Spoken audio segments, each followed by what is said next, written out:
and 12th February 2021. The details of the following workshop are: Day 1, topic Basics of Clinical Hypnosis, Reprogram Your Mind. Hypnosis, the word itself is enough to make you feel curious. The technique of hypnosis has always been an interesting field. So, here is a chance for you all to know about hypnosis. The workshop will be facilitated by Dr. Sachin Kumar Dwivedi sir. Day 2, Introduction to Narrative Therapy. The workshop will be facilitated by Ms. Aishwarya Raje ma'am, who is a clinical psychologist registered by ICI. The time will be 1 to 2:30 p.m. Now, I would request you all to be a part of our Kulgeet.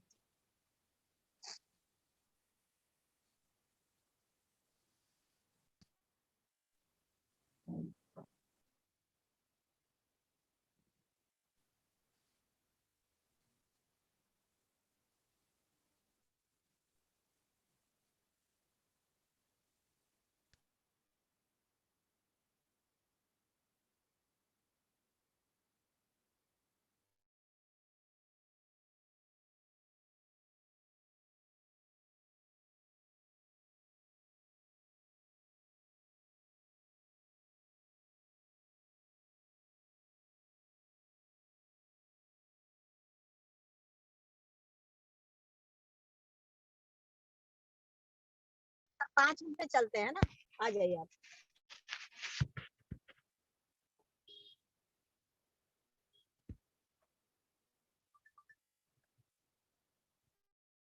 Hello Ayushi? Yes, ma'am, just 2 minutes. We are playing Kulgeet, ma'am. Okay. Just a minute.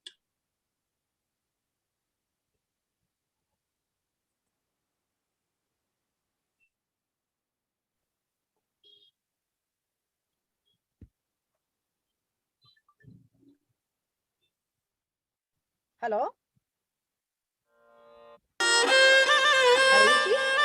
Yes, ma'am, just 2 minutes. We are playing Kulgeet, ma'am. Okay.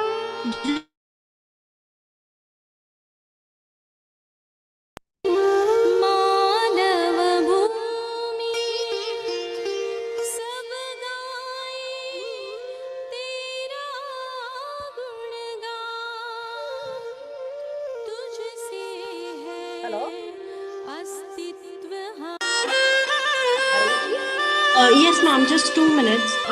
We are playing Kulgeet, ma'am. Okay.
Now, I would like to brief you about hypnosis.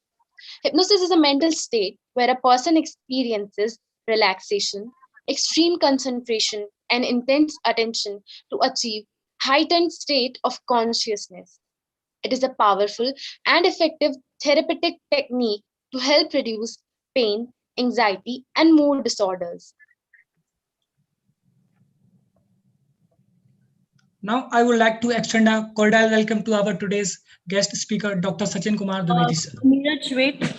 Before starting the event, I would like to call our head of the department, Professor Rekha Acharya, for her few wise and motivating words. Ma'am, please, so that we can start the. Okay. Thank you, Ayushi, so much. First of all, on behalf of School of Social Sciences, I greet all the participants and the expert speaker, Dr. Sachin Chaturvedi, who is the today's expert for delivering his expert lecture on hypnosis. And I also would like to tell all the students, those who have joined this workshop, especially why we have organized this workshop is basically to develop the different type of therapies which are available in clinical psychology. No course can be completed without attending such kind of workshops, and only by reading you cannot achieve your actual target which you want to be, right? For doing this proper, this course properly, it is very imperative that not only this workshop, but such kind of different workshop you should join every time. And you should also keen in learning different type of therapies, not only by attending such workshop, but also by working online or and offline mode. Okay, and we due to this corona pandemic, we could not able to give you that particular field work exercise actually, but which we did last year.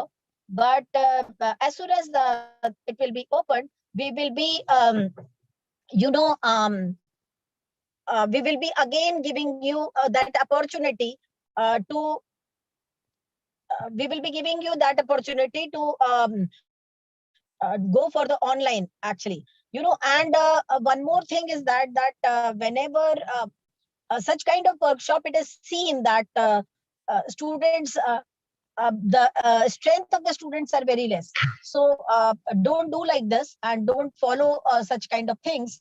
And if you take interest, obviously we will also take interest. You all know that Sachin sir is one of the faculty at School of Social Sciences also. But apart from him, apart from this particular thing, he is also one of the faculty in Ankur Rehabilitation.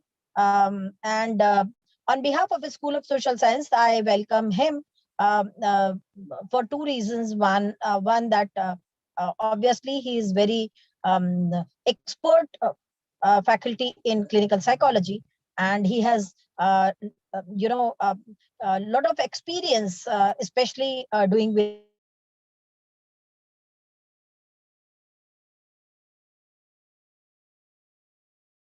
and secondly, is a part of social sciences. So I welcome you, sir, Dr. Sachin, for accepting our invitation for taking this 2 days workshop.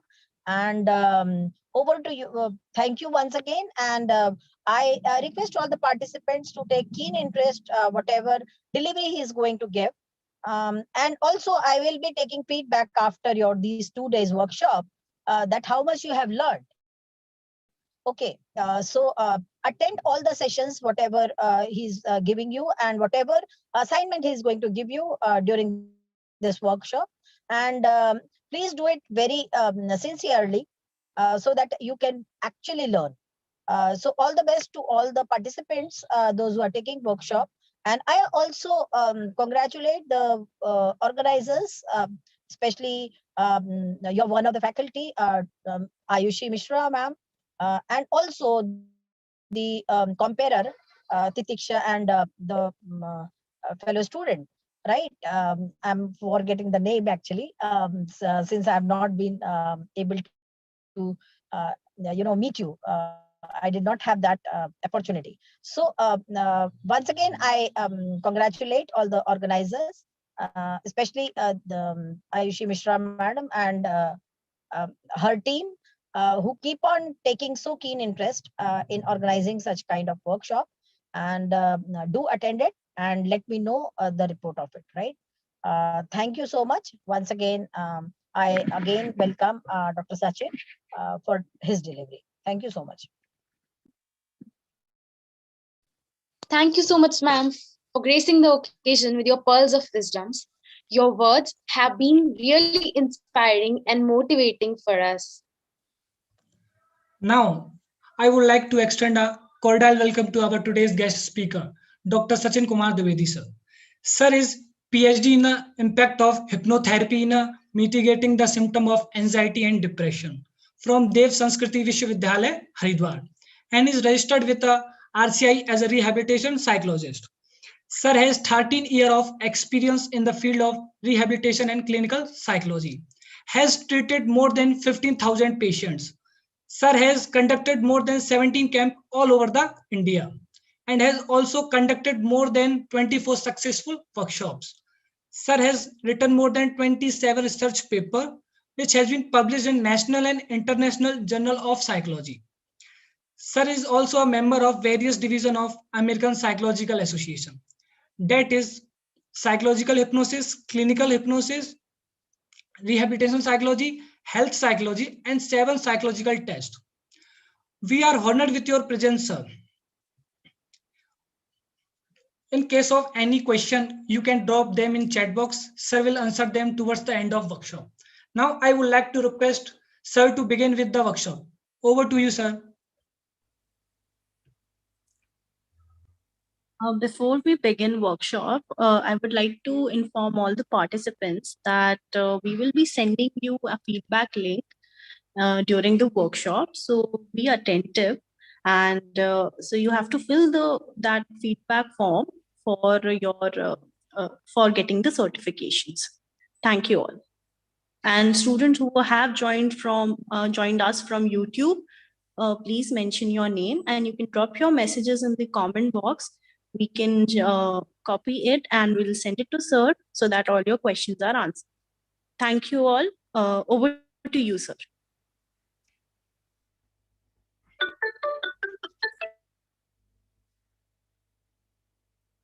Hello, am I audible? Yes, sir. Okay. Respected Rekha ma'am and other faculties and dear learners. Today we will discuss on our topic hypnosis.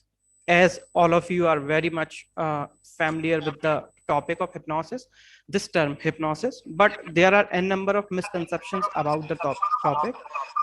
So I am starting my topic from the misconceptions about the hypnosis. I am not going to start discussion on the history section and other relevant background. I am just started my topic with misconceptions about hypnosis.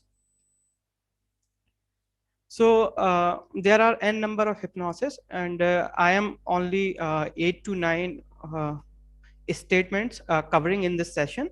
First is, it is possible to be hypnotized against your will. Second is, people in hypnosis lost control and can be made to say or do whatever the hypnotist wants. One of the risks of hypnosis is getting stuck in the trance. Hypnosis is a form of therapy. Hypnosis only affects weak-willed or weak-minded. Hypnosis reliably enhances the accuracy of memory. Hypnosis enable people re-experience a past life. Hypnosis depend primarily on the skills of hypnotist. All these statements are false. Basically, when we start about the when we start the discussion on the topic of hypnosis, so the necessary thing is that what is the actual nature of the hypnosis. Hypnosis basically means हम लोग जो अपनी life के अंदर बहुत सारे ऐसा time आता है जब हम किसी को भी फॉलो करते हैं, और इनिशियली जब से हम लोग पैदा होते हैं, जब से लेके अपनी लाइफ में जहाँ पे भी आप अभी स्टैंड कर रहे हैं ओवरऑल डेवलपमेंटल स्टेज में, हम कई बार हिप्नोटाइज हो चुके होते हैं। तो बेसिकली जो एक हिप्नोसिस एक फिनोमेना है, ये एक स्टेज को इंडिकेट करता है, ना कि किसी थेरेपेटिक इंटरवेंशन को। और इसमें जो एक सबसे इम्पोर्टेंट, अगर मैं थोड़ा सा इसके लिए मुझे एक हिस्ट्री के बैकग्राउंड पे जाना पड़ेगा, कि जो हिप्नोसिस है इनिशियल स्टेज में, जब 19th सेंचुरी की अगर बात करें तो क्रिमिनल केसेस बहुत ज्यादा जब बढ़ रहे थे, उस टाइम पे हिप्नोसिस को फॉरेंसिक साइकोलॉजी की तरफ से अप्लाई करना शुरू हुआ for the resolving of such type cases. लेकिन उनके अंदर बहुत सारी चीजें इस तरह की आती थी कि बहुत सारे जो क्लाइंट थे, जब उनको एक बार हिप्नोटाइज करा के उनके अंदर के जो सबकॉन्शियस के अंदर जो चीजें थी, जब उनको निकालना शुरू हुआ, तो फिर कई बार जब अगली बार उन्होंने अटेम्प्ट किया तो उन्होंने इस चीज को प्रोजेक्ट करना शुरू किया कि हिप्नोटिस्ट ने कुछ मुझे इस तरह के सजेशंस दिए थे जिसके कारण से मैंने दोबारा से कोई क्राइम किया है ना। तो फिर बहुत सारी रिसर्चेस, सिस्टमेटिक रिसर्चेस होनी शुरू हुई थी हिप्नोसिस के ऊपर। तो उसमें एक टर्म आया था हिडन ऑब्जर्वर का, है ना, कि जब भी हम हिप्नोटाइज की स्टेज में जा रहे होते हैं, बेसिकली हिप्नोटिक एक स्टेज है जो कि इंड्यूस होती है बहुत तरह के आपके क्यूज से, है ना। बहुत तरह के जो क्लूज हैं जो आपको सोसाइटी से, आपके एनवायरनमेंट से मिलते रहते हैं, आप उनके कारण किसी भी एक स्टेज में कॉन्सेंट्रेट करना शुरू कर देते हो। इस स्टेज को हम हिप्नोसिस बोलते हैं। और इस हिप्नोसिस के अंदर जब इस तरह की रिसर्चेज होनी शुरू हुई, तो रिसर्चेज में ये चीज पाई गई कि ब्रेन के अंदर एक पार्ट, जब हम सबकॉन्शियस से बहुत सारा डेटा को रिवील कर रहे होते हैं, तो एक पार्ट होता है जिसे हिडन ऑब्जर्वर बोलते हैं। वो क्या करता है कि हमेशा वो अलर्ट मोड में रहता है, जो हमें सिर्फ वही इंफॉर्मेशन देता है जो कि हम देना चाहते हैं। ठीक है, हम बहुत ज्यादा रिलायबल इंफॉर्मेशन नहीं देते हैं, ना ही जो हिप्नोटिस्ट है, ठीक है, उससे जो आपका सब्जेक्ट है उससे किसी भी तरह के गलत कामों को करवा सकता है, जैसे कि बहुत सारे मिसकंसेप्शंस थे। अब इसमें एक चीज आती थी कि कोई भी जो इंडिविजुअल है वो हिप्नोटाइज किया जा सकता है, और ये हिप्नोटिस्ट की क्वालिटी के ऊपर डिपेंड करता है। तो ऐसा भी नहीं है, सिर्फ उन लोगों को हिप्नोटाइज किया जा सकता है जो खुद हिप्नोटाइज होना चाहते हैं। ठीक है, और हिप्नोसिस के अंदर आप, अगर हम पूरा एक सिस्टमेटिक अगर इस सेशन की बात करें, अप्रोक्सीमेटली वो 50 to 80 मिनट्स तक का हो सकता है। उसके अंदर अगर हम बात करते हैं तो जो आपका सब्जेक्ट होता है, सब्जेक्ट का पूरा कंट्रोल ट्रांस के अंदर भी अपने थॉट्स और बिहेवियर के ऊपर रहता है।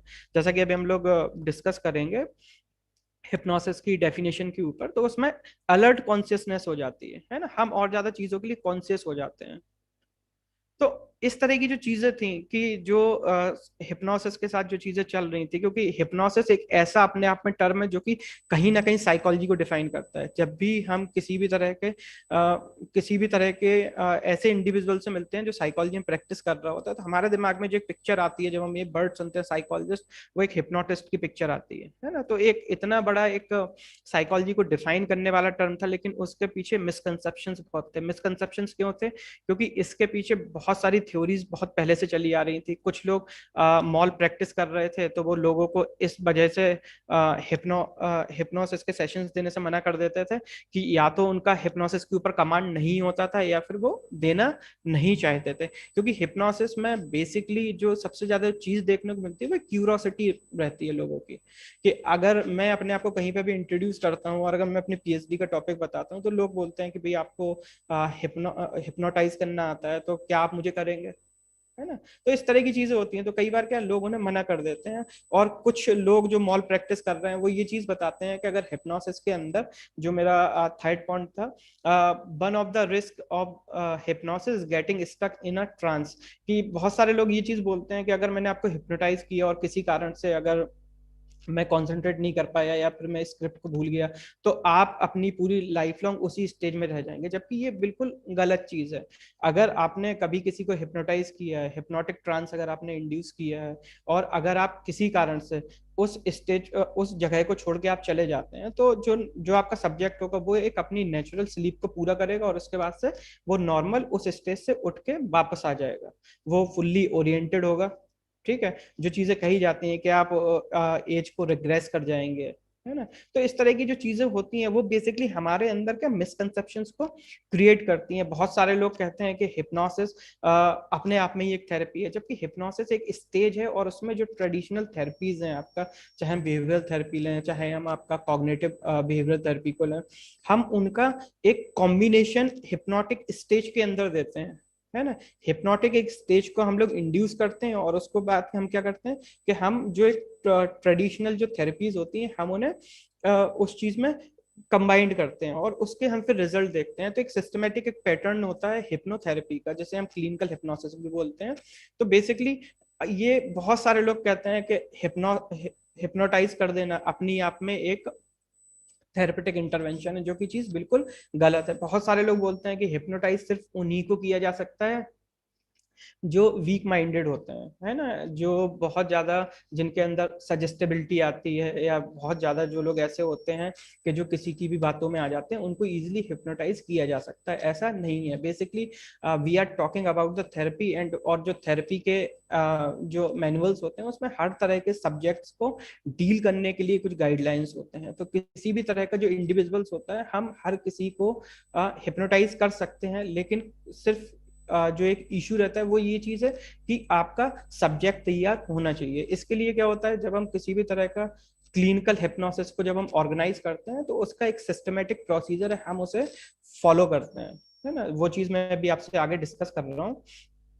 तो ये कुछ ऐसी चीजें होती हैं जो कि हमें क्या करती हैं कि हमें हिप्नोटाइज होने के लिए, है ना, ये हमारा प्री कंडीशनिंग हम लोग इन्हें बोलते हैं कि प्री कंडीशनिंग बिहेवियर होता है कि अगर हम किसी हिप्नोटिस्ट से बात कर रहे हैं तो हम अपने आप को थोड़ा सा कवर करना शुरू कर देते हैं, हम गार्डनिंग बिहेवियर हमारा शुरू हो जाता है कि हम गार्डेडनेस हमारे अंदर आनी शुरू हो जाती है, हम थोड़ा सा मैनिपुलेट करना शुरू कर देते हैं, हम बहुत ज्यादा चीजों के ऊपर फोकस नहीं करते हैं। ये सब चीजें होती हैं क्योंकि हर किसी को ऐसा लगता है कि अगर मुझे सामने वाले ने हिप्नोटाइज कर लिया तो हमारे अंदर से हर एक चीज जो कि हमारी पर्सनैलिटी का डार्क साइड हो सकता है वो चीज निकाल के वो सामने रख सकता है, जबकि ऐसा नहीं होता है ना।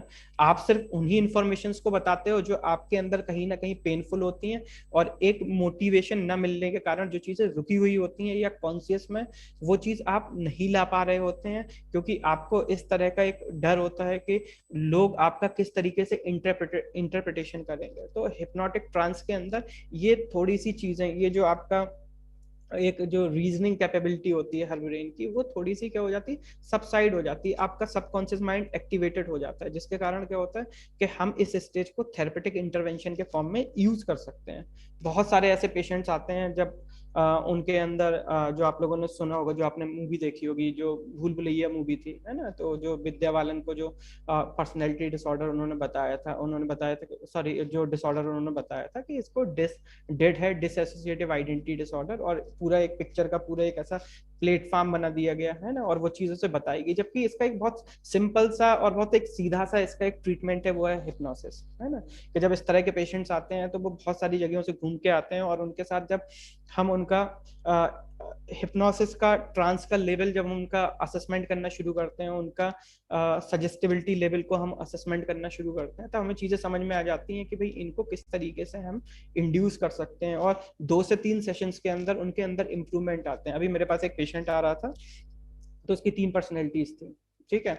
वो कभी एक छोटा बच्चा बन जाता था, फिर उसके बाद क्या होता था कि उसके अंदर कुछ सेक्सुअल इम्पल्स थे अपनी बायोलॉजिकल मदर के लिए, तो उन सब चीजों को अपने सबकॉन्शियस से हटाने के लिए वो क्या करता था, एक बच्चा बन जाता था, फिर थोड़ी देर के बाद वो वापस से एक भाई जो एक नॉर्मल जो एक इंडिविजुअल था वो बन जाता था, जिसमें वो बहुत एग्रेसिव रहता था, वो इंट्रोवर्ट रहता था, और जब वो बच्चा बनता था तो वो सब चीजों को बहुत अच्छे से इंजॉय करता था, और थर्ड में वो कुछ इस तरह की एक्टिविटीज करता था कि जैसे कि उसके अंदर कोई एनिमल आ गया हो, है ना, वो अपने आप को एज अ डॉग परफॉर्म करता था, कई बार इस तरह की चीजें होती थी। तो बहुत सारी जगहों पर उन्होंने थेरेपीज ली, कुछ लोग काउंट आपका सीबीटी कर रहे थे, या कुछ लोग बिहेवियरल थेरेपीज कर रहे थे, कुछ लोग फैमिली को साइको एजुकेट कर रहे थे, बहुत सारी चीजें थी। मेरे पास जब वो आया तो जब उसका सजेस्टिबिलिटी चेक किया तो उसका सजेस्टिबिलिटी बहुत हाई लेवल का था, और मैंने सिर्फ एक सेशन दिया तो उसके अंदर जो ट्रांस लेवल था, है ना, वो भी इंड्यूस हुआ, और उसके बाद से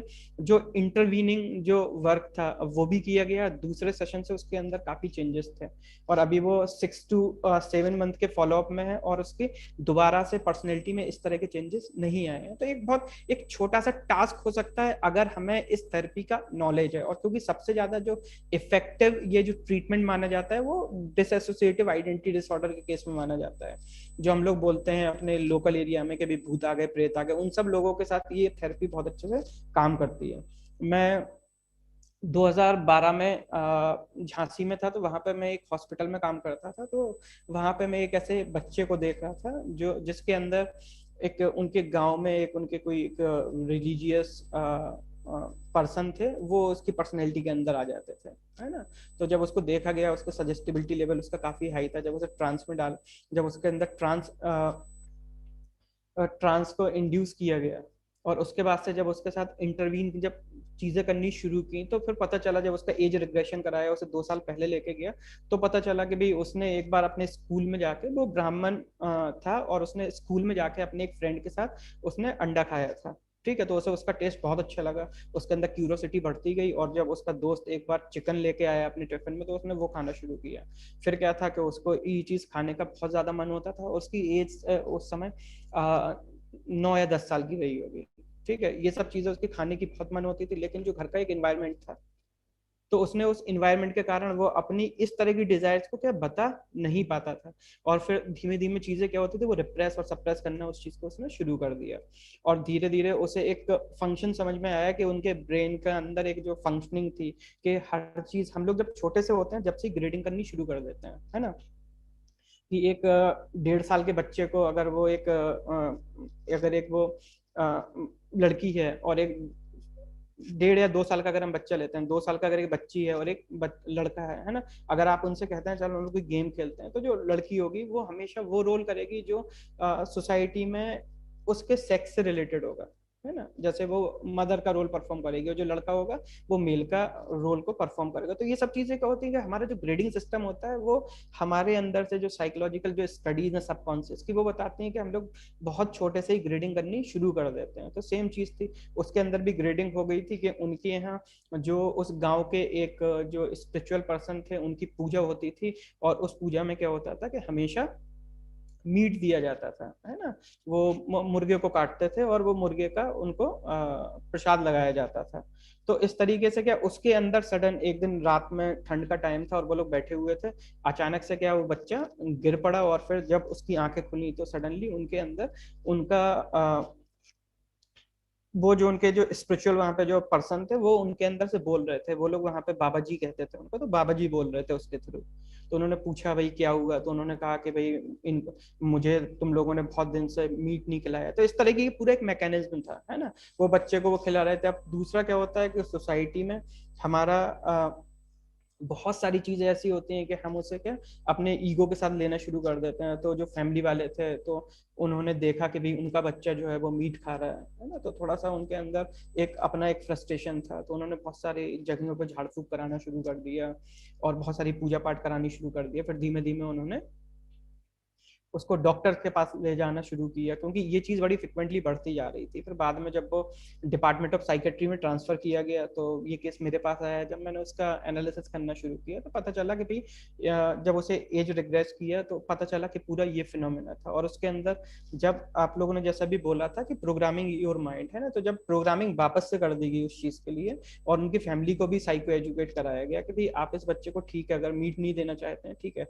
वो एग्स खाना चाहता है, तो आप उसे वो चीज अलाउ कर दीजिए। तो उन्होंने खैर थोड़ा बहुत बार्गेनिंग करके और साइको एजुकेशन के वो चीज को क्या किया कि बैलेंस करा दिया गया, नेगोशिएट करा दिया गया। उसके कारण से क्या हुआ, उस बच्चे के अंदर इंप्रूवमेंट आ गया, है ना। ये मैंने अपना पेपर भी पब्लिश किया हुआ था 2016 में। तो ये सारी की सारी चीजें होती हैं कि हमारे ब्रेन के अंदर से जो पूरा मैकेनिज्म होता है वो किस तरीके से काम करता है। हर एक छोटी सी चीज जो कि हमें कभी किसी भी चीज के लिए हमारे अंदर कोई भी एक डिजायर्स को अगर वो बनाती है, तो फिर क्या होता है, हम उन्हें अगर भूलते हैं, तो वो सब चीजें कहीं ना कहीं ब्रेन के अंदर जाके हमारे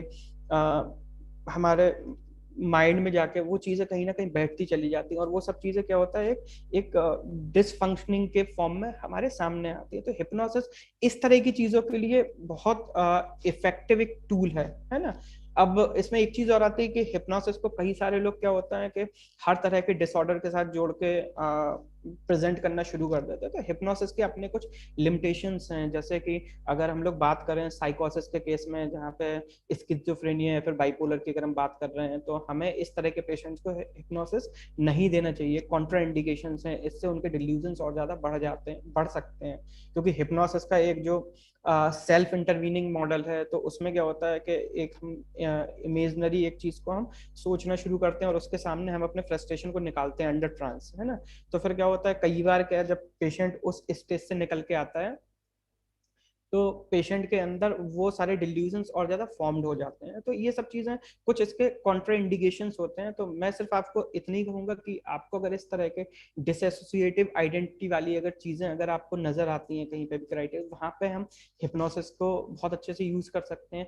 फोबिक रिएक्शंस जितनी भी होती हैं, हम उनके अंदर भी हिप्नोसिस को एज अ टूल यूज कर सकते हैं। हम एंजाइटी डिसऑर्डर के लिए हम हिप्नोसिस को बहुत अच्छे से यूज कर सकते हैं। हम डिप्रेशन के लिए कॉग्निटिव हिप्नोसिस बोलते हैं कि कॉग्निटिव थेरेपी को हम ट्रांस लेवल पे देते हैं, हम उस लेवल पे हम बहुत अच्छे से हिप्नोसिस को यूज कर सकते हैं। ओसीडी के केसेस में अगर आपका जो सब्जेक्ट है अगर वो अपने आप को रिलैक्स करा पा रहा है ना, वो रिलैक्सेशन के उस स्टेज तक जा पा रहा है, तो वहां पे भी हिप्नोसिस बहुत अच्छा काम करती है। खैर, ये कुछ आपके मिसकंसेप्शंस थे जो मैंने क्लियर किए हैं। दूसरा, अब हम अगर बात करते हैं हिप्नोसिस की, तो hypnosis is a procedure involving cognitive process in which a subject is guided a hypnotist to respond to suggestions for change in sensation, perceptions, thoughts, feelings and behaviour. अब हिप्नोसिस क्या है, एक बेसिकली एक procedure है जिसे कि एक hypnotist कौन है, जो कि जिसने कहीं से सर्टिफिकेशन लिया हो इस कोर्स का, है ना। आपको हर एक शहर के अंदर ऐसे हजारों लोग मिल जाएंगे जो अपने आप को हिप्नोटिस्ट कहते हैं, है ना। लेकिन जब आप उनसे बात करेंगे, आप अगर सबसे अच्छा एक पहचान है, अगर आप किसी भी तरह के प्रोफेशनल की बात कर रहे हैं, प्रोफेशनल के पास अगर जा रहे हैं, तो आप उनसे पूछिए कि भाई आपके प्रेजेंट में आपके एरिया में सबसे ज्यादा अच्छी रिसर्चेस कौन कर रहा है, सबसे बड़ा नाम कौन सा है। तो अगर हम ये चीजें पूछते हैं तो वो लोग ये सब चीजें नहीं बता पाते हैं। तो हमें इस चीज को थोड़ा सा आइडेंटिफाइड करना पड़ेगा कि आप एक सही प्रोफेशनल के पास जा रहे हैं या नहीं जा रहे हैं। तो हिप्नोटिस्ट बेसिकली उस इंडिविजुअल के लिए टर्म यूज होता है जो हिप्नोसिस की प्रॉपर क्लिनिकल जिसने ट्रेनिंग ली हो, है ना।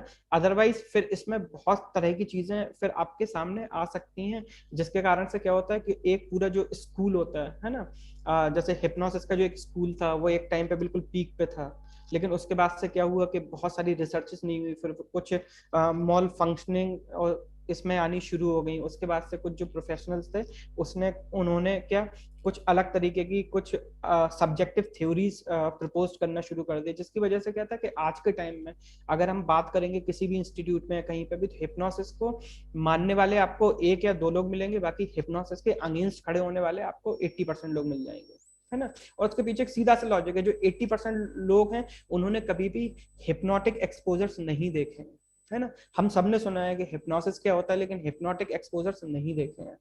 अगर हमने हिप्नोटिक एक्सपोजर्स अगर देखे हैं तो वो हमने कहाँ देखे हैं, हमने टीवी में देखे हुए हैं, है ना, हमने मूवीज में देखे हुए हैं, हमने रियल लाइफ के अंदर हिप्नोटिक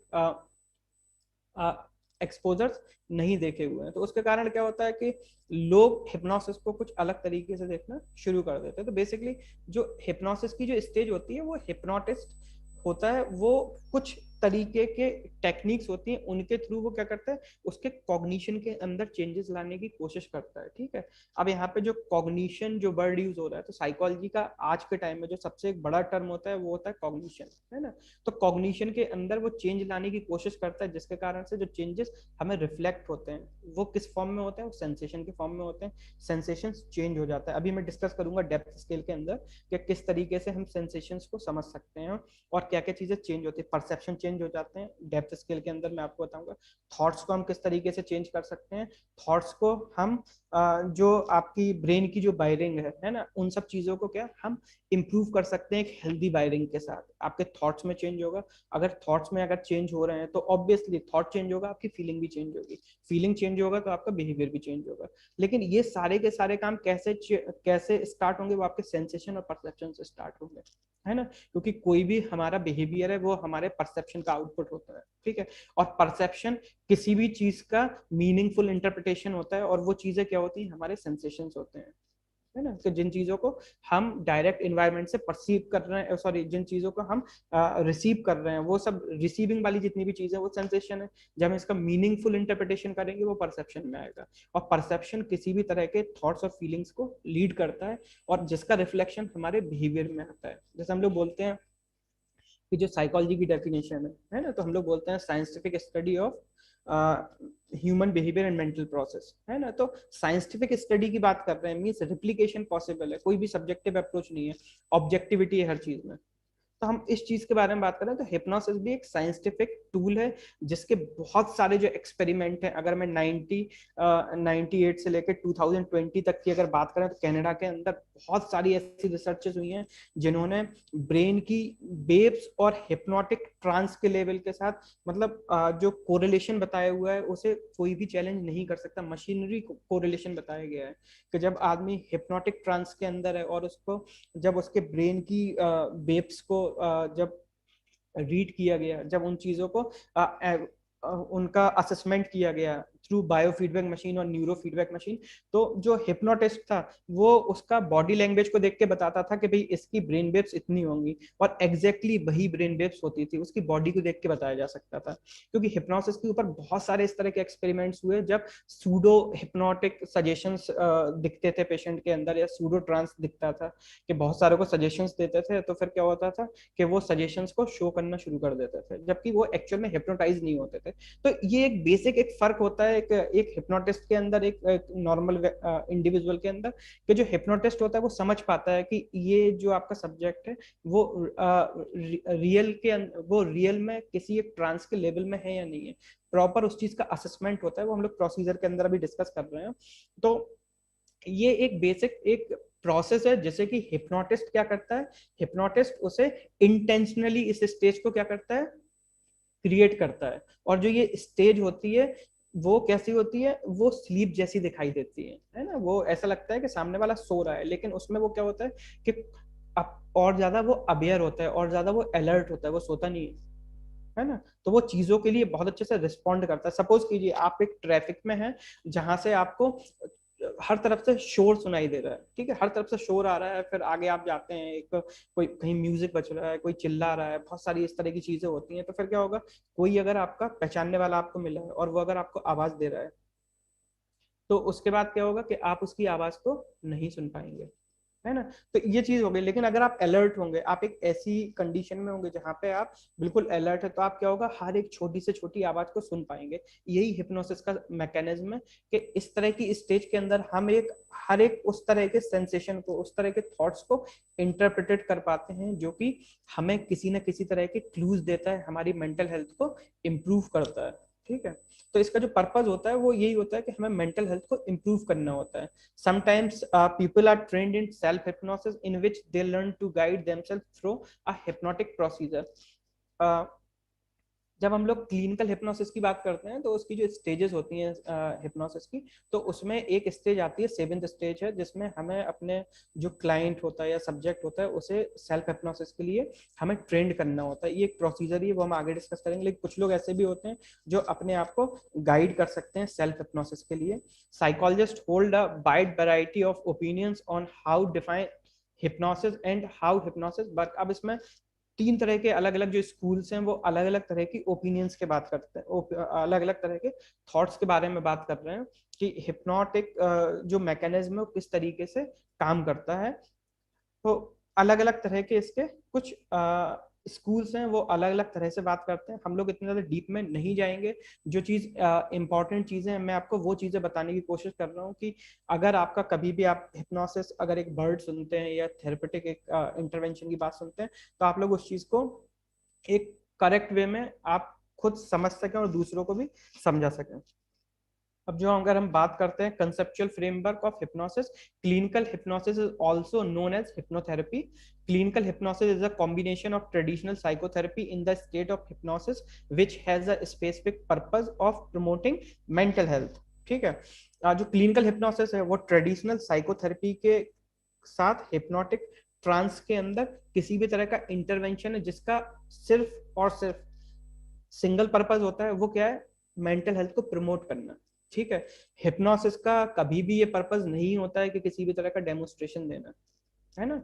जो हम सबको लगता है, जो हम मैजिशियन के बारे में देखते हैं, बहुत सारे लोग मुझे हिप्नोटाइज करना आता है, वो लोग डेमोन्स्ट्रेशन दे रहे होते हैं। हिप्नोसिस या जो क्लिनिकल हिप्नोसिस या हिप्नोथेरेपी, उसका पर्पस कभी भी ये नहीं होता है कि हम दूसरे को डेमोन्स्ट्रेट करना शुरू करें, क्योंकि बहुत चैलेंजिंग काम होता है। जब लोगों को पता चलता है आपको हिप्नोसिस करना आता है, तो वो क्या होता है कि हर बार वो आपको चैलेंज करते रहते हैं।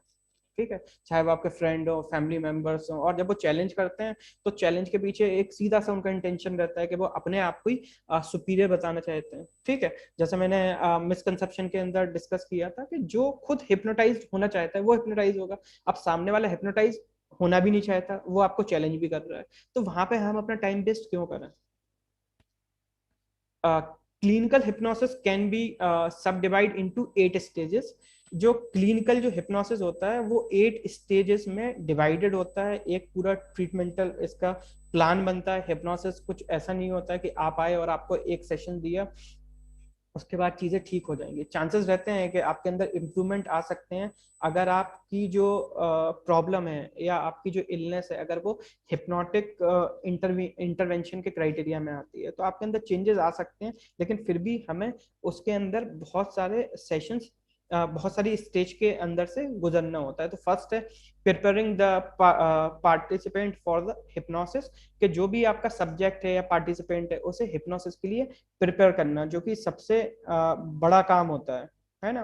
अब प्रिपरेशन में क्या आता है, थेरेपेटिक अलायंस के उसके साथ हमें कुछ इस तरह के रिलेशंस बनाने होते हैं कि वो आपकी बातों को सुनना और मानना शुरू करे। देन होता है केस फॉर्मुलेशन, कि उसका प्रोविजनल डायग्नोसिस क्या है, ठीक है, उसके प्रिसिपिटेटिंग और परपिट्यूटिंग फैक्टर्स क्या क्या हैं, उन सब चीजों को क्या हमें केस के अकॉर्डिंग फॉर्मुलेट करना होता है। फिर क्लासिफिकेशन ऑफ द सब्जेक्ट, सबसे इंपॉर्टेंट काम है ये कि जो आपके पास सब्जेक्ट आया है, ठीक है, वो इजिली हिप्नोटाइज होगा या नहीं होगा, उसका हमें सबसे पहले क्लासिफिकेशन करना होगा। तो उसके लिए कुछ हम टूल्स का यूज करते हैं।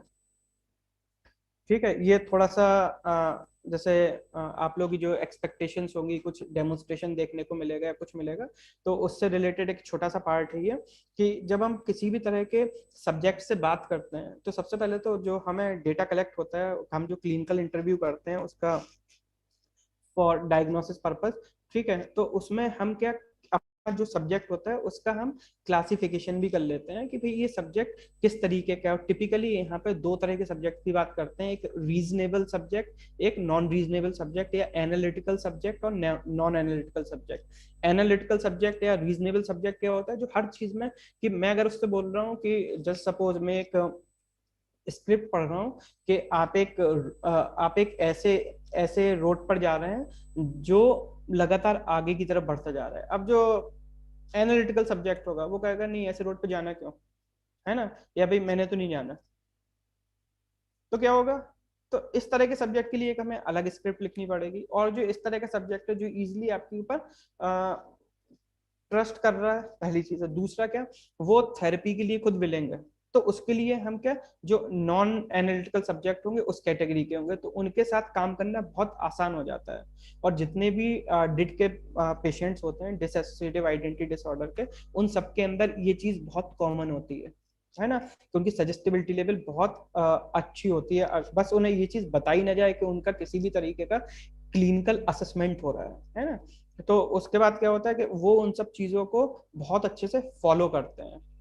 तो ये एक पार्ट है जिसके कारण हम अपने सब्जेक्ट को क्लासिफाई कर सकते हैं। अब जैसे इसमें जो फर्स्ट लिखा है आर्म राइजिंग और फॉलिंग टेस्ट, इसमें क्या होता है बेसिकली कि हम जब किसी भी तरह के, हमें जो सब्जेक्ट आएगा, सब्जेक्ट को हम एक ऐसे पोस्चर में जिसमें वो बहुत आराम से होगा उस तरीके से उसे बैठा देंगे या उसे खड़ा रख सकते हैं, और उसके दोनों हाथों को हम सामने की तरफ कर देते हैं। ठीक है, वो सामने की तरफ करके, जैसा कि पिक्चर फर्स्ट में ये दिखाई दे रहा होगा आप प्रेजेंटेशन में।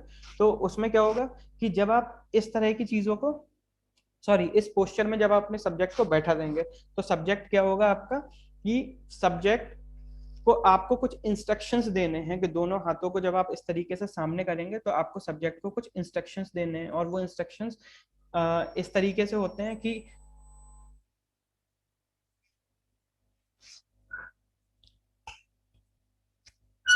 जो सब्जेक्ट को जो इंस्ट्रक्शंस होंगे वो आपके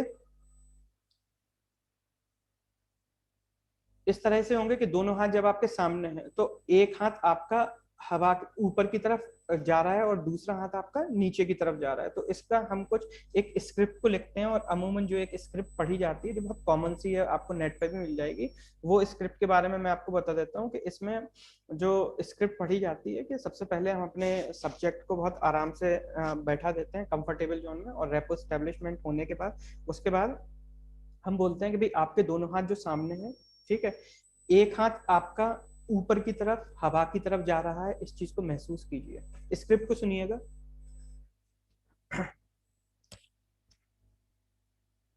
आप पूरी तरीके से रिलैक्स हो चुके हैं, इस रिलैक्सेशन को महसूस कीजिए।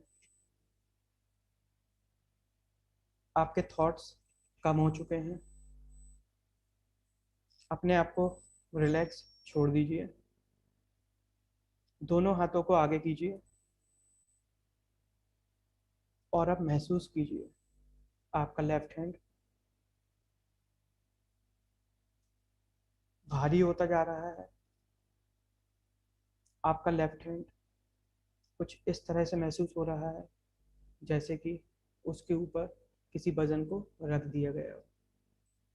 लेफ्ट हैंड के भारीपन को महसूस कीजिए। लेफ्ट हैंड भारी हो रहा है, भारी, भारी और भारी। आपका राइट हैंड हल्का होता जा रहा है। लेफ्ट और राइट हैंड का कंपैरिजन कीजिए। तो क्या होता है कि जब इस तरह की स्क्रिप्ट को पढ़ते हैं तो उससे क्या होता है कि हमें सब्जेक्ट के बारे में समझ में आना शुरू हो जाता है कि सब्जेक्ट किस क्लास को बिलोंग करता है ना। कि जब हम किसी भी सब्जेक्ट को जब इस तरह का इंटरवेंशन दे रहे होते हैं, जब इस तरह की बात हम कर रहे होते हैं, तो सब्जेक्ट क्या करता है कि सब्जेक्ट इन चीजों को फॉलो करना शुरू कर देता है। साथ में कुछ वो हमें इंडिकेशंस भी देता है कि उसके अंदर एक रियलिस्टिक ट्रांस जनरेट हो रही है नहीं हो रही है। ठीक है, तो वो आपके एक्सपीरियंस के ऊपर डिपेंड करता है कि जब आप बहुत सारे सब्जेक्ट को देख चुके होते हैं तब जाके आपको ये चीजें समझ में आती हैं कि वो ट्रांस में जा रहा है नहीं। तो ये बेसिकली एक क्लासिफाइड करने का एक टूल है ना। अब इसमें ही दूसरा होता है बुक और बलून टेस्ट, जिसमें ये बोलते हैं कि जो आपका राइट हैंड है इस पे बुक्स का वेट रखा हुआ है, और ये वेट आप धीमे धीमे बढ़ाते जाते हैं। जो आपका लेफ्ट हैंड है उसमें एक गैस वाला बलून बंधा हुआ है, तो बलून अपने फोर्स से आपके लेफ्ट हैंड को ऊपर की तरफ खींच रहा है, और आपका जो बुक्स का वेट है, ठीक है, वो आपके हाथ को नीचे की तरफ कर रहा है। तो वो सेम आपका इस पोस्चर में जो थर्ड है, जो आपका पिक्चर, वो इसमें है कि एक हाथ में आपके बहुत सारी बुक्स रखी हुई हैं, बुक्स के वेट के कारण एक आपका हाथ नीचे जा रहा है, और जो दूसरा हाथ है उसमें बलून बंधा हुआ है, और धीमे धीमे बलून वो आपको ऊपर की तरफ खींच रहा है। तो उससे क्या होता है कि जो आपका सजेस्टेबल सब्जेक्ट होता है उसके अंदर चेंजेस आने शुरू हो जाते हैं, और ये 3 से 4 मिनट के अंदर चीजें पता चल जाती हैं। जो एक सबसे अच्छा टेस्ट है जो ज्यादातर मैं करता हूँ वो ये है आपका मैग्नेटिक फिंगर। जो बीच वाला आपका पिक्चर है उसमें क्या होता है कि हम दोनों तरह के अपने दोनों हाथों को इस तरीके से टाई करा देते हैं। उसके बाद दोनों आंखों के बीच में अपनी दोनों उंगलियों को लेके जाते हैं, और ये जो उंगलियां होती हैं हम उनके बीच में देखना शुरू करते हैं, और हमें पलकों को नहीं झपकाना होता है। और हम उससे बोलते हैं कि आपकी दोनों उंगलियां आपस में चिपकती जा रही हैं, दोनों उंगलियां आपस में पास पास आ रही हैं, और आप इन्हें जितना दूर करने की कोशिश करेंगे उतना ये पास आती जाएंगी। ठीक है, तो जब देखा जाता है जिसके अंदर सजेस्टिबिलिटी लेवल अच्छा होता है तो उसकी उंगलियां बिल्कुल पास में आ जाती है। क्यों? क्योंकि हमारा ब्रेन जस्ट अपोजिट काम करना शुरू करता है। जैसे ही आपको बोला जाता है कि भाई आपकी दोनों उंगलियां पास आ रही है तो आप उसे दूर करने की कोशिश करते हो। फिर आपको दूसरा एक कॉन्ट्रा इंडिकेशन इंस्ट्रक्शंस फिर दिए जाते हैं कि जैसे ही आप इनको दूर करने की कोशिश करेंगे ये आपके पास में आनी शुरू हो जाएंगी। तो बेसिकली यही आपका मैकेनिज्म होता है आपका हिप्नोटिक ट्रांस के अंदर, कि इससे क्या है सजेस्टिबिलिटी मिल जाती है। फिर इन चीजों को हम बाद में डीपनिंग ऑफ हिप्नोसिस स्टेज में इस चीज को यूज करते हैं हम, है ना। तो ये बेसिकली आपका एक फर्स्ट जो आपका प्रोसीजर होता है किसी भी तरह का आपका हिप्नोटिक इंडक्शन में, वो होता है प्रिपरेशन, कि हमें सब्जेक्ट को सजेस्टिव उसका साथ हेल्दी रिलेशंस बनाने हैं, केस को फॉर्मुलेट करना है, अपने सब्जेक्ट को क्लासिफाइड करना है, फिर उसे साइको एजुकेट करना है जो मिसकंसेप्शंस हैं। सबसे पहले आपको ये चीज बतानी होती है कि हिप्नोटिक ट्रांस के अंदर हिप्नोटिस्ट आपके ब्रेन के अंदर जो भी कुछ इस तरह के थॉट्स हैं माइंड के अंदर के, जो आप लोगों को बताने नहीं चाहते, उन्हें वो कभी भी नहीं समझ पाएगा जब तक कि आप बताना ना चाहें, है ना। वो चीज उन्हें पहले हमें बतानी होती, उसके बाद जाके उनकी सजेस्टिबिलिटी को हमें असेसमेंट करना है, या फिर सजेस्टिबिलिटी हम बातों बातों में भी असिस्ट कर सकते हैं। फिर जो दूसरा स्टेज आता है वो आता है डीपनिंग ऑफ हिप्नोसिस, कि हमें हिप्नोसिस जो जो स्टेज होती है, हिप्नोसिस स्टेज को हमें इंड्यूस करना होता है। तो उसके लिए क्या बहुत सारे आपके मेथड्स यूज किए जाते हैं। हिप्नोटिक इंडक्शन के बहुत सारे मेथड हैं, जो टिपिकली जो आप लोगों ने देखा होगा पेंडुलम मेथड देखा होगा, कि जिसमें कि जो सब्जेक्ट होता है वो लेटा हुआ होता है, बैठा हुआ होता है, और एक थेरेपिस्ट होता है उसके सामने खड़ा होता है, और पेंडुलम एक चेन से बंधा होता है, और वो पेंडुलम को आंखों के सामने वो घुमाते रहते हैं। तो बेसिकली ये आई फिक्सेशन टेक्निक का ही एक मेथड है। तो इसमें क्या होता है कि उनको ये इंस्ट्रक्शंस दिए जाते हैं कि आपको पेंडुलम की तरफ लगातार देखना है, पेंडुलम जिस स्पीड में जाएगा उस स्पीड में आपको अपनी आंखों को रोटेट करना होता है, और आपको अपनी नेक को रोटेट नहीं कराना है, ठीक है। तो फिर क्या होता है कि थोड़ी सी एक्सरसाइज के बाद आपकी आंखें थकनी शुरू हो जाती हैं, और उनको बोल दिया जाता है कि आपको ब्लिंकिंग नहीं करनी है। और इस बीच में वो अपने आप को जैसे रेजिस्ट करना शुरू करता है, जो इंडिविजुअल है, जो आपका सब्जेक्ट है, तो उस रेजिस्टेंस के बीच में जैसे ही ब्लिंकिंग होनी शुरू होती है, तो एक जो आपका जो हिप्नोटिस्ट होता है वो एक कमांड करता है, बोलता है स्लीप, है ना, इस तरीके से बोलेगा स्लीप, कि उसकी आंखों के सामने चुटकी बजाते हुए बोलता है स्लीप। तो ये चीज क्या है, ये आपका पेंडुलम मेथड के अंदर आ जाएगा। आई फिक्सेशन टेक्निक्स हैं, है ना। तो इस तरह के बहुत सारे मेथड हैं जिनके थ्रू क्या कर सकते हैं, जो हिप्नोसिस जो ट्रांस है हम उसे इंड्यूस कर सकते हैं, ठीक है। ये बहुत सारी टेक्निक्स हैं, है ना, उनके थ्रू हम क्या कर सकते हैं, हम हिप्नोटिक ट्रांस को इंड्यूस कर सकते हैं, क्योंकि हमें थेरेपेटिक वर्कआउट करना है। तो वो कब हो पाएगा, जब ट्रांस को हम इंड्यूस करेंगे। अब जब ट्रांस इंड्यूस हो जाती है, जैसे इसमें आई फिक्सेशन टेक्निक है, hand and arm levitation technique है, आर के मेथड है, पॉइंट फिक्सेशन मेथड है, लॉस ऑफ बैलेंस है, या स्टंट मेथड है, कि बहुत सारे जो स्टेज हिप्नोटिक वो होते हैं, जो आपके प्रोग्राम्स होते हैं, उनमें स्टंट हिप्नोसिस यूज किया जाता है। उसमें बेसिकली जो एक फिनोमेना है कि जैसे ही आप अपने बैलेंस को छोड़ते हैं, वैसे ही क्या होता है, आपके अंदर कुछ सेकंड थेरेपिस्ट को मिलते हैं जिससे कि ट्रांस को इंड्यूस किया जा सके। तो उस तरह का कुछ प्रोग्रामिंग वो लोग अगर कर रहे होते हैं, यहाँ पे स्टेज पे दिखाना होता है, तो बेसिकली उस समय स्टंट और लॉस ऑफ बैलेंस वाली टेक्निक्स को यूज करते हैं, जहाँ पे हमें इजिली हमें बहुत कम टाइम में हमें इंडिविजुअल के अंदर ट्रांस को इंड्यूस करना होता है। तो ये बेसिकली कुछ मेथड्स होते हैं जिन्हें कि आप जब कभी भी हिप्नोसिस के जो स्पेसिफिक जो प्रोग्राम्स होते हैं या इनके जो एडवांस कोर्सेज होते हैं, जब आप उन्हें सीखेंगे तो ये सारे मेथड्स आपको सिखाए जाते हैं। हिप्नोटिक इंडक्शंस के आज की डेट में 3000 से ज्यादा मेथड्स हैं, है ना। तो किसी भी तरीके से जो आपका हिप्नोटिस्ट होगा वो आपको हिप्नोटाइज कर सकता है, क्योंकि वो आपके साथ एक प्रॉपर साइंटिफिक तरीके से काम कर रहा है, वो आपका असेसमेंट भी कर रहा है, ठीक है। और असेसमेंट के बाद वो आपको उस तरीके के इंडक्शंस मेथड्स को यूज कर सकता है। जितने भी जो बहुत ज्यादा लॉजिकल या एनालिटिकल सब्जेक्ट होते हैं, उनके साथ लॉस ऑफ बैलेंस टेक्निक बहुत अच्छे से काम करती है ना।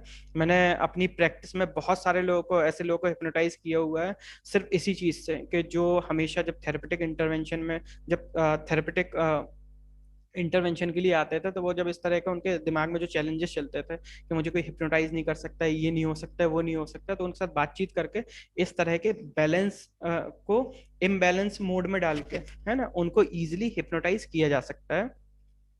अब जो अगला जो पॉइंट आता है इसमें, वो आता है डीपनिंग ऑफ हिप्नोसिस के हिप्नोटिक स्टेज एक बार आपने जनरेट तो कर दी है, लेकिन उसे आपको डीप करना होता है जिससे कि हम थेरेपेटिक वर्कआउट कर सके, साथ में क्या हम उसके ट्रांस लेवल को भी असिस्ट कर सकें। तो उसमें हम बेसिकली जो चीजें यूज करते हैं वो हम कर सकते हैं, जो आपकी योगिक ब्रीदिंग पैटर्न होता है उस चीज को, या ब्रीदिंग और काउंटिंग को। जैसे जो मैं सबसे ज्यादा मैं यूज करता हूँ, मैं करता हूँ काउंटिंग मेथड को, कि सपोज अगर किसी के अंदर ट्रांस में वो आ चुका है, तो अब उसको मैं कुछ अलग तरीके से इंस्ट्रक्शंस देके मैं उसके अंदर काउंटिंग के थ्रू उसकी स्टेज को डीप करता हूँ, जिससे कि मुझे उसका ट्रांस को यूटिलाइज करने का मौका मिल सके, है ना। तो जैसे इसका एक एग्जांपल है, जैसे अगर कोई ट्रांस के लेवल में आ चुका है, मींस उसके अंदर हिप्नोटिक इंडक्शन हो चुका है। अब हिप्नोटिक इंडक्शन के बाद जब मैं देख रहा हूँ कि जो उसका भी लेवल है ना, सुपरफिशियल लेवल में ही है वो, तो उसमें क्या हमें उसको एक डीप स्लीप में ले जाना पड़ेगा। तो उसके लिए जो मैं चीज यूज करता हूँ, मैं ये करता हूँ कि मैं 10 to 1 काउंट करने वाला हूँ, और जैसे ही मैं 1 काउंट करूंगा वैसे ही आपकी जो स्लीप होगी अभी के स्लीप से 1000 गुना गहरी हो चुकी होगी। मींस हमें कॉन्फिडेंस के साथ बोलना होता है ना। होती जाएगी नहीं, हो चुकी होगी, हमें इस चीज के बारे में बोलना होता है बेसिकली। तो अब मैं काउंट करूंगा 10, आपकी नींद गहरी हो रही है, 9, 8, 7, 6, 5, 4, 3, 2, 1, आपकी नींद पहले से 1000 गुना गहरी हो चुकी है। अब इस चीज में ना हमें जो हमारा सब्जेक्ट होता है उसको असेस करना होता है, उसका असेसमेंट होना होता है कि एक्चुअल में उसके अंदर डीपनिंग स्टेज हो रही है नहीं हो रही है। अगर नहीं होती है तो इसको हम फ्लो में चेंज कर देते हैं। जैसे मैं 10 to 1 काउंट करूंगा, तो मैं किस तरीके से काउंट करूंगा, 10, आपकी नींद पहले से कई गुना गहरी हो चुकी है, 9, 8, 7, 6, 5, 4, 5, 6, 7, 8, 9, 8, 7, 6, 5, 4, 4, 5, इस तरीके से उसे कंफ्यूज करना है ना, लेकिन बिना रिदम को तोड़े हुए। और फिर क्या होता है, जब लास्ट में आप 1 काउंट करेंगे तो वो हमें इंडिकेशंस देना शुरू कर देता है कि भाई पेशेंट के अंदर ट्रांस का लेवल बढ़ चुका है। तो बेसिकली ये उसका डीपनिंग प्रोसीजर हो गया है। डीपनिंग प्रोसीजर हम थेरेपेटिक प्लान में हम यूज कर सकते हैं। अब इसका जो असेसमेंट होता है वो कैसे होता है, जैसे इसके बहुत सारे डेप्थ स्केल हैं हिप्नोसिस के। अगर आप डेप्थ स्केल्स को अगर आप सर्च करेंगे, गूगल करेंगे, तो आपको बहुत सारे डेप्थ स्केल मिल जाएंगे। जो मैं यूज करता हूँ, मैं करता हूँ एरॉन, हैरी एरॉन का जो डेप्थ स्केल है, उसमें बेसिकली 6 पार्ट्स हैं, और 6 पार्ट्स के अंदर उसमें 6 पार्ट के अंदर उसमें हम पेशेंट के ऊपर थेरेपेटिक इंटरवेंशंस दे सकते हैं। जैसे कि 5th और 6th पार्ट के अंदर अगर पेशेंट आ चुका है तो उसमें हम उसे जिस तरह की भी इंटरवेंशंस आपको देनी है वो हम दे सकते हैं, और बहुत इफेक्टिव होगी, है ना, जो इंटरवेंशन हमने दिया है। क्योंकि इस जो एरॉन डेप्थ स्केल में जो स्टेज फर्स्ट है उसमें होता है वेरी लाइट, है ना, आपका ट्रांस होता है और आई कैटेलेप्सी होता है। कि जैसे अगर उसको एक इंस्ट्रक्शन दिया जाता है कि भाई आप अभी जिस स्लीप की स्टेज में है, इस स्लीप की स्टेज में आपकी जो आंखें हैं वो आपस में चिपकनी शुरू हो जाएंगी, और आपने जितना खोलने की कोशिश करेंगे आप आंखों को नहीं खोल पाएंगे। तो आप देखेंगे सब्जेक्ट बिल्कुल क्लियर दिखता है। जैसे जैसे आप कहते जाएंगे, मैं कहूंगा मैं 10 to 1 काउंट करूंगा, 1 सुनते ही आपकी दोनों आंखों की पलकें चिपक चुकी होंगी। तो मैं जैसे ही 10, 9, 8, 7, 6, जैसे जैसे मैं नीचे आऊंगा 2, 3 के पास होऊंगा, तो आपको चेहरा जब आप उसका देखेंगे तो आप देखेंगे कि पूरा प्रेशर लगा रहा होता है किस चीज को, आंखें खोलने में, लेकिन उसकी आंखें चिपक चुकी होती हैं। हम इससे अपना किसी भी तरह से हम इस चीज को वेरीफाई भी कर सकते हैं। जैसे कि उससे पूछ सकते हैं कि अगर आप अपनी इच्छा से आंखों को नहीं खोल पा रहे हैं तो आप अपने राइट साइड की फर्स्ट फिंगर को रेज कर रहे हैं तो वो अपनी फर्स्ट फिंगर को उठाएगा, ठीक है। और अगर आप खोल पा रहे हैं तो सेकंड फिंगर को। तो इससे क्या होता है कि हमें ये चीज पता चल जाती है कि उसका लेवल क्या हो रहा है ट्रांस का, है ना। दूसरा आर्म कैटेलेप्सी। आर्म कैटेलेप्सी में क्या होता है, एक फिनोमेना है आयरन रॉड की, किसी भी हाथ को इतना ज्यादा सजेशंस के थ्रू इतना स्ट्रांग बना दिया जाता है कि उस पे उसके वेट का अगर 10 टाइम्स भी रख दिया जाए तो वो हाथ वो नीचे नहीं होगा, ठीक है। हाथ एक तरीके से वॉल का काम करना शुरू कर देता है। तो वो है कुछ इंस्ट्रक्शंस देके हम आर्म कैटेलेप्सी को क्रिएट कर सकते हैं। फिर एफिसिया की स्टेज होती है कि जैसे सपोज मेरा नाम सचिन द्विवेदी है ना। अब मैं कहूंगा कि मैं 1 to 36 काउंट करूंगा, 36 सुनते ही आप अपना सरनेम भूल चुके होंगे, ठीक है। तो वो 1 to 36 काउंट करेगा, 36 के बाद बोलेगा भाई आपका पूरा नाम क्या है। तो मैं जो बताऊंगा, है ना, मैं उसे जब बताना शुरू करूंगा तो मैं अपने सरनेम पे अटकना शुरू करूंगा। मैं बोलूंगा सचिन, मैं कहूंगा पूरा नाम, ठीक है, तो मैं सचिन बताऊंगा। फिर जो हिप्नोटिस्ट होगा वो बोलेगा आप अपना पूरा नाम बताइए, तो मैं अपना सरनेम नहीं बता पाऊंगा, मुझे जो द्विवेदी है वो याद नहीं आएगा। लेकिन ये सारी की सारी चीजें थेरेपेटिक कोर्स के दौरान ही होंगी। ऐसा नहीं होगा कि अगर मैं अब वहां से हिप्नोटिस्ट अगर चला गया तो उसके बाद मैं अपना सरनेम भूल जाऊंगा, नहीं, ऐसा नहीं होगा। मैं एक नॉर्मल एक स्लीप लेके, अगर हिप्नोटिस्ट वहां से चला जाता है तो एक नॉर्मल स्लीप लेके मैं वहां से चला जाऊंगा, और उसके बाद क्या होगा, सॉरी, जो मैं सब्जेक्ट अगर मैं हूँ, है ना, मैं वहां पे एक नॉर्मल स्लीप को लूंगा, और उसके बाद से जब मैं उठूंगा तो मुझे अपने सारी चीजें याद होंगी। तो ये बेसिकली इंड्यूस्ड एफएसी है। फिर आता है एमनीशिया, है ना, कि अभी आप चीजों को बोलने में भूल रहे होते हैं। फिर एमनीशिया में क्या होता है कि आपका मेमोरी के अंदर से आप चीजों को भूलना शुरू कर देते हैं। और यहाँ अगर इस स्टेज पे अगर पेशेंट आ जाता है, आपका क्लाइंट आ जाता है, सबसे जो इंटरेस्टिंग जो स्टेज होती है वो एमनीशिया वाली होती है। अगर कभी भी अभी खैर हम लोग ऑनलाइन मोड में हैं, कभी अगर क्लासरूम में अगर कभी मिलेंगे तो कभी अगर किसी के अंदर सजेस्टिबिलिटी लेवल अगर ज्यादा होगा तो मैं एक आध बार आपको डेमोन्स्ट्रेशन करके बताऊंगा कि जब एमनीशिया की स्टेज में जब पेशेंट को देखते हैं तो उसके साथ एक बहुत एक मजेदार एक फिनोमेना होता है जिसे हम बोलते हैं post hypnotic suggestions. Post hypnotic suggestions में क्या होता है कि जब डेप्थ लेवल 4 और अबव 4 होता है ना, तो हम पेशेंट को क्या करते हैं, ट्रांस के अंदर किसी तरह के इंस्ट्रक्शंस दे देते हैं। जैसे कि सपोज जो मेरा सब्जेक्ट है, मैंने उससे कहा कि जब आप मेरे हाथ में मोबाइल देखेंगे, ठीक है, जब आप मेरे हाथ में मोबाइल देखेंगे तो आप मुझे 100 रुपए देंगे, ठीक है। अब सपोज मैंने ये अपना जो सेशन था, मेरा सेशन खत्म हो गया, सेशन को मैंने टर्मिनेट कर दिया। उसके बाद जैसे ही मैं अपने मोबाइल को हाथ में उठाऊंगा तो जो सब्जेक्ट होगा, जो अपनी जगह बैठ चुका होगा, उसे कॉन्शियस, जब वो बिल्कुल कॉन्शियस होगा तो उसे ये चीज याद नहीं होगी कि मैंने उसे कमांड किया हुआ है कि मुझे 100 रुपीज देने हैं, ठीक है। लेकिन वो जैसे ही मेरे हाथ में मोबाइल देखेगा वो रेस्टलेस होना शुरू हो जाएगा, ठीक है। इसे बोलते हैं हम लोग प्रोग्रामिंग। वो रेस्टलेस होना शुरू हो जाएगा और फिर क्या करेगा, वो सडनली आएगा और मुझे 100 रुपए देगा। मैं पूछूंगा भी क्यों दे रहे हो, तो वो कहेगा बस ऐसे ही मन हो गया, ठीक है। तो ये है एक पोस्ट हिप्नोटिक सजेशंस। और सबसे ज्यादा जो इस चीज को यूज करते हैं वो बेसिकली मैं जो यूज करता हूँ वो मैं करता हूँ, इस चीज को सबसे ज्यादा जो यूज करता हूँ वो करता हूँ थेरेपेटिक इंटरवेंशन में। कि मैं पेशेंट को इस स्टेज के अंदर बोल देता हूँ कि जैसे ही आप मेरी चुटकी की आवाज सुनेंगे, सपोज ये है ना, आप जैसे ही मेरी इस चुटकी की आवाज सुनेंगे आप ट्रांस के इसी लेवल में आ चुके होंगे, ठीक है। अगर किसी का मुझे पता है कि हफ्ते में 2 सेशन लेने हैं तो फिर मैं वापस से पूरा एबीसीडी करना शुरू करूं, ट्रांस को इंड्यूस करूं, है ना, फिर ट्रांस को डीप करना शुरू कर दूं। तो थेरेपेटिक इंटरवेंशन में काफी ज्यादा टाइम लगेगा। तो सबसे अच्छा क्या होता है कि अगर पोस्ट हिप्नोटिक सजेशंस अगर देने की स्टेज में है पेशेंट, सॉरी जो आपका क्लाइंट है, तो हम उसे पोस्ट हिप्नोटिक सजेशंस दे देंगे। तो अगली बार जैसे ही पेशेंट आता है तो 2 या 3 मिनट के अंदर वो उसी स्टेज में आ जाता है जहां पे मैं थेरेपेटिक इंटरवेंशन कर सकता हूँ, है ना। तो ये बहुत एक देखने में भी, और दूसरा इस पे इस स्टेज के अंदर काम करने में भी बड़ा मजा आता है कि पेशेंट 1 मिनट के अंदर उसी स्टेज में हो जाता है। अब आता है पॉजिटिव हेल्यूसिनेशंस, ये 5th स्टेज है।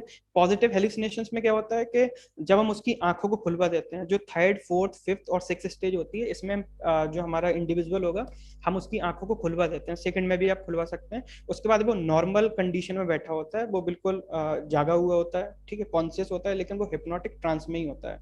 हम उस स्टेज में बोलते हैं सामने कोई भी चीज हम उसे इमेजिन करने के लिए देते हैं। जैसे सपोज आपकी टेबल पे कुछ भी नहीं पड़ा हुआ है सामने, लेकिन मैं बोलूंगा उस पर व्हाइट कलर की कैट बैठी हुई है, ठीक है। और फिर मैं जब उसे किसी तरह के इंस्ट्रक्शंस दूंगा और उस चीज को मैं कंसोलिडेट कराऊंगा, तो फिर क्या होगा कि थोड़ी देर के बाद जैसे ही मेरे इंस्ट्रक्शंस पूरे होंगे आपको व्हाइट कलर की कैट दिखनी शुरू होगी। इसे बोलते हैं पॉजिटिव हेल्यूसिनेशन, ठीक है। एक नेगेटिव हेल्यूसिनेशन आता है 6th स्टेज के आपके आसपास सराउंडिंग में जो भी चीजें होंगी ना, मैं कमांड करूंगा, उसके बाद से पेशेंट से बोलूंगा कि भाई आपके सामने जो वॉल पर जो वॉच है, आपको वो वॉच नहीं दिखेगी, ठीक है। और जैसे ही मैं कमांड करना शुरू करूंगा उसके बाद से मैं अगर उससे टाइम पूछता हूँ तो वो टाइम देखने दूसरे कमरे में भी जा सकता है ना, वो दूसरी जगह से टाइम को देख सकता है, लेकिन सामने की बॉल में उसे वॉच नहीं दिखेगी। ये नेगेटिव हेल्यूसिनेशंस हैं। लेकिन ये सारे के सारे जो फिनोमेना होते हैं वो थेरेपेटिक ट्रांस के लेवल में ही रहते हैं। और जो पोस्ट हिप्नोटिक सजेशंस के ऊपर जो रिसर्चेस हुई हैं, तो उसमें ये चीज बताई गई है कि पोस्ट हिप्नोटिक सजेशंस बेसिकली ये जो इंसिडेंट है तब अकर होता है जब कोई थेरेपिस्ट और क्लिनिशियन जब साथ में एक साथ मिलकर काम करते हैं, और इसमें भी जो आपका हिडन ऑब्जर्वर होता है वो रिएक्ट करता रहता है। तो कई पेशेंटों में वो इवन 5th और 6th स्टेज पे भी था, पोस्ट हिप्नोटिक सजेशंस काम नहीं करते हैं, और कुछ पेशेंट्स में जो 4th स्टेज पे था पोस्ट हिप्नोटिक सजेशंस काम करते हैं, है ना। अब इसमें जो थेरेपेटिक यूटिलाइजेशन ऑफ हिप्नोसिस, इसमें क्या होता है कि जो इलनेस है, इलनेस से रिलेटेड हम स्क्रिप्ट को लिखते हैं, और वो स्क्रिप्ट को हम उस ट्रांस लेवल पे पढ़ना शुरू करते हैं जिस चीज को हमें इम्प्रूव करना होता है ना। उनके हम ईगो को स्ट्रेंथ देना शुरू करते हैं, ईगो स्ट्रेंथनिंग है ये। इसे कॉइंड किया था हर्टलैंड ने 1971 में, कि हिप्नोसिस के अंदर ईगो स्ट्रेंथनिंग एक स्पेसिफिक मेथड है जिसके कारण हम क्या करते हैं कि रिलैप्स रेट को हम कम कर सकते हैं, है ना, सिम्टम्स को मिटिगेट कर सकते हैं।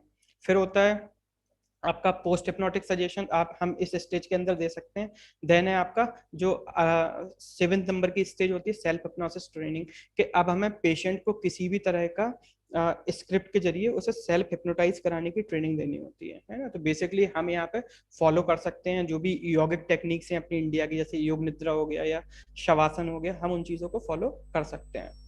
फिर होता है टर्मिनेशन ऑफ हिप्नोसिस, कि हमें हिप्नोटिक स्टेज को क्या टर्मिनेट करना होता है। टर्मिनेशन के बाद हमें पेशेंट से सडन कुछ इस तरीके के क्वेश्चंस पूछने होते हैं कि उसका ओरिएंटेशन हमें समझ में आना शुरू हो जाए। क्योंकि कई बार क्या होता है कि थोड़े टाइम के लिए, 1 या 2 मिनट के लिए जो आपका सब्जेक्ट होता है वो उस स्टेज में रह सकता है, लेकिन ये कब तक होता है, 1 या 2 मिनट के लिए, है ना।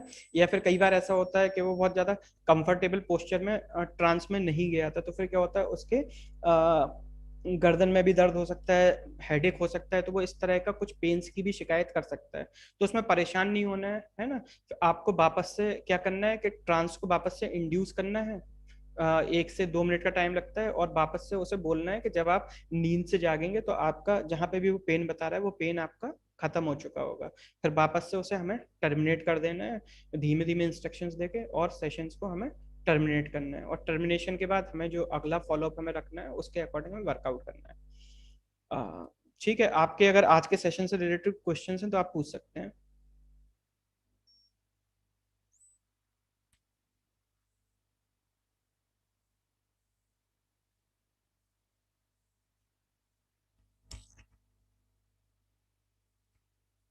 आप लोगों के क्वेश्चन है? हाँ जी मैम, बताइए।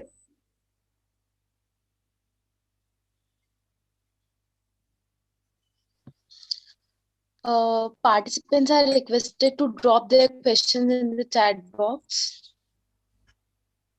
May I ask orally? Yeah, sure ma'am.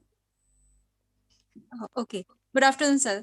Sir, it was very informative session, and I'm having just one query.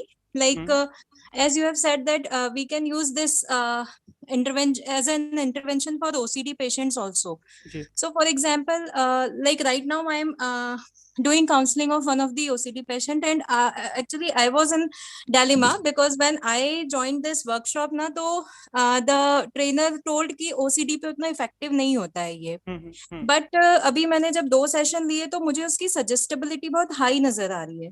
Like मैं उसको नॉर्मल रिलैक्सेशन ट्रेनिंग भी दे रही हूँ ना, so that patient is like कि वो एकदम से उसमें डीप उसमें चली जाती है जी। ऑल्दो अभी मैंने रेपो बिल्डिंग पे ही हूँ मैं, बट मैं वही आपसे कंफर्म करना चाहती थी कि क्या मैं एक बार ट्राई कर सकती हूँ इसको, हिप्नोसिस को उस पे? बिल्कुल बिल्कुल कर सकते हैं। बेसिकली देखिए ओसीडी के लिए बहुत सारे जो एक्सपर्ट्स हैं मना क्यों करते हैं, क्योंकि ओसीडी वाले में जो रिलैक्सेशन ट्रेनिंग होती है, ठीक है, वो बहुत अच्छे से काम नहीं करती, वो रिलैक्स ही नहीं कर पाते हैं अपने आप को, है ना। लेकिन अगर वो अपने आप को कर पा रहा है तो आप बहुत अच्छे रिजल्ट आप ले सकते हैं। मैंने बहुत सारे पेशेंट्स के ऊपर लिए भी हैं, है ना। तो आप बिल्कुल ट्राई कर सकते हैं, ऐसा कहीं कॉन्ट्रा इंडिकेशंस नहीं है ओसीडी में। हाँ, ओसीडी के उस केस में मिलता है जहां पे डायग्नोसिस ऑब्सेसिव सीजोफ्रेनिया है ना, कि उसको सीजोफ्रेनिक सिम्टम्स भी है, मींस कुछ डिल्यूजन्स भी हैं उसके, है ना। और कई बार क्या होता है कि ऑब्सेशन जो ओसीडी है, ओसीडी से साइकोसिस कन्वर्ट हो रहा होता है ना। जैसे मेरी एक पेशेंट थी, उसे क्या लगता था, पहले वो रिपीटेडली हैंड वॉश करती थी, फिर उसे धीमे धीमे ये लगने लगा कि जो हैंड वॉश होता है उसकी जो बॉटल होती है उसके नीचे कुछ चीजें बनी दिखाई देती हैं मुझे, है ना, कुछ इमेजेस दिखाई देती हैं। तो ऑडिटरी हेलुसिनेशंस उसे होने शुरू हो गए थे। फिर धीमे धीमे विजुअल हेलुसिनेशन शुरू हुए, फिर धीमे धीमे ऑडिटरी हेलुसिनेशन शुरू हो गए थे। तो कई बार पेशेंट के अंदर क्या होता है कि वो टर्न कर रहा होता है, जो न्यूरोटिक पेशेंट है वो साइकोसिस सिम्टम्स के अंदर टर्न कर रहा होता है। उस तरह के केसेस में हमें हिप्नोसिस नहीं देना है ना। या फिर आपका पेशेंट अगर इस तरह की शिकायतें करता है कि उसे ऐसा लगता है कि उसके जो प्राइवेट पार्ट्स हैं वो चेंज होने शुरू हो गए हैं, है ना, वो कन्वर्ट हो रहे हैं अपोजिट सेक्स के अंदर, ठीक है, उस केस में भी नहीं, वहां पे उसके अंदर साइकोसिस डेवलप हो रहा है, वहां पे हमें उसे हिप्नोसिस नहीं देना है। एक चीज है। दूसरा, जब हम सजेस्टेबिलिटी को चेक करते हैं तो इस चीज को हम चेक करें कि सजेस्टेबिलिटी को प्रॉपर टूल के साथ चेक करें। कई बार क्या होता है कि इन लोगों के अंदर डिपेंडेंट पर्सनैलिटी भी आ जाती है ना। तो जब हम किसी भी तरह के इंस्ट्रक्शंस देते हैं तो क्या होता है कि वो उनकी काउंसलर के ऊपर का ट्रांसफेरेंस हो जाता है, तो उसके कारण क्या वो सजेस्टेबिलिटी को फॉलो कर रहे होते हैं, लेकिन जैसे ही आप ट्रांस में उन्हें लेके जाते हैं वो ट्रांस में नहीं जा पाते हैं, है ना। तो इस चीज को हम आइडेंटिफाइड कर लें कि वो ट्रांसफेरेंस है या फिर एक्चुअल में वो सजेस्टेबल सब्जेक्ट है। अगर Yes, sir. सजेस्टेबल, जी जी That I have checked from this ball and book and balloon वाला method. ठीक है, चलेगा So फिर। अभी तो फिलहाल मैं वहीं तक पहुंची हूँ, बट आगे मैं सोच रही थी कि मैं करूँ या ना करूँ। नहीं नहीं, So बिल्कुल आप आंख बंद करके कर सकती हैं अगर वो प्योर ओसीडी का पेशेंट है, उसके अंदर साइकोटिक सिम्टम्स नहीं है सर और उसको आपको बहुत अच्छे, जी ओसीडी पूरा भी नहीं, लाइक उसके सिर्फ ऑब्सेसिव थॉट्स हैं। आई मीन वो जो वो 4 टाइप्स ऑफ ओसीडी होते हैं जी उसमें जी जो एक जी, होता है ना कि कर ओनली सकते हैं, थॉट्स उसके हो रहे जी हैं। जी कर सकते हैं मैडम, फिर तो अच्छे रिजल्ट मिलेंगे। अगर वो पोस्ट हिप्नोटिक सजेशंस देते हैं तो हम उन्हें रिप्लेस भी कर सकते हैं थॉट्स को, है ना, कर ओके, सकते हैं। थैंक यू जी, so much sir, thank welcome you. जी। और कोई क्वेश्चन आप पूछ and सकते move हैं। to next question. So this question is from Devraj Singh Parmar from BS Psychology, third semester. जी बताइए।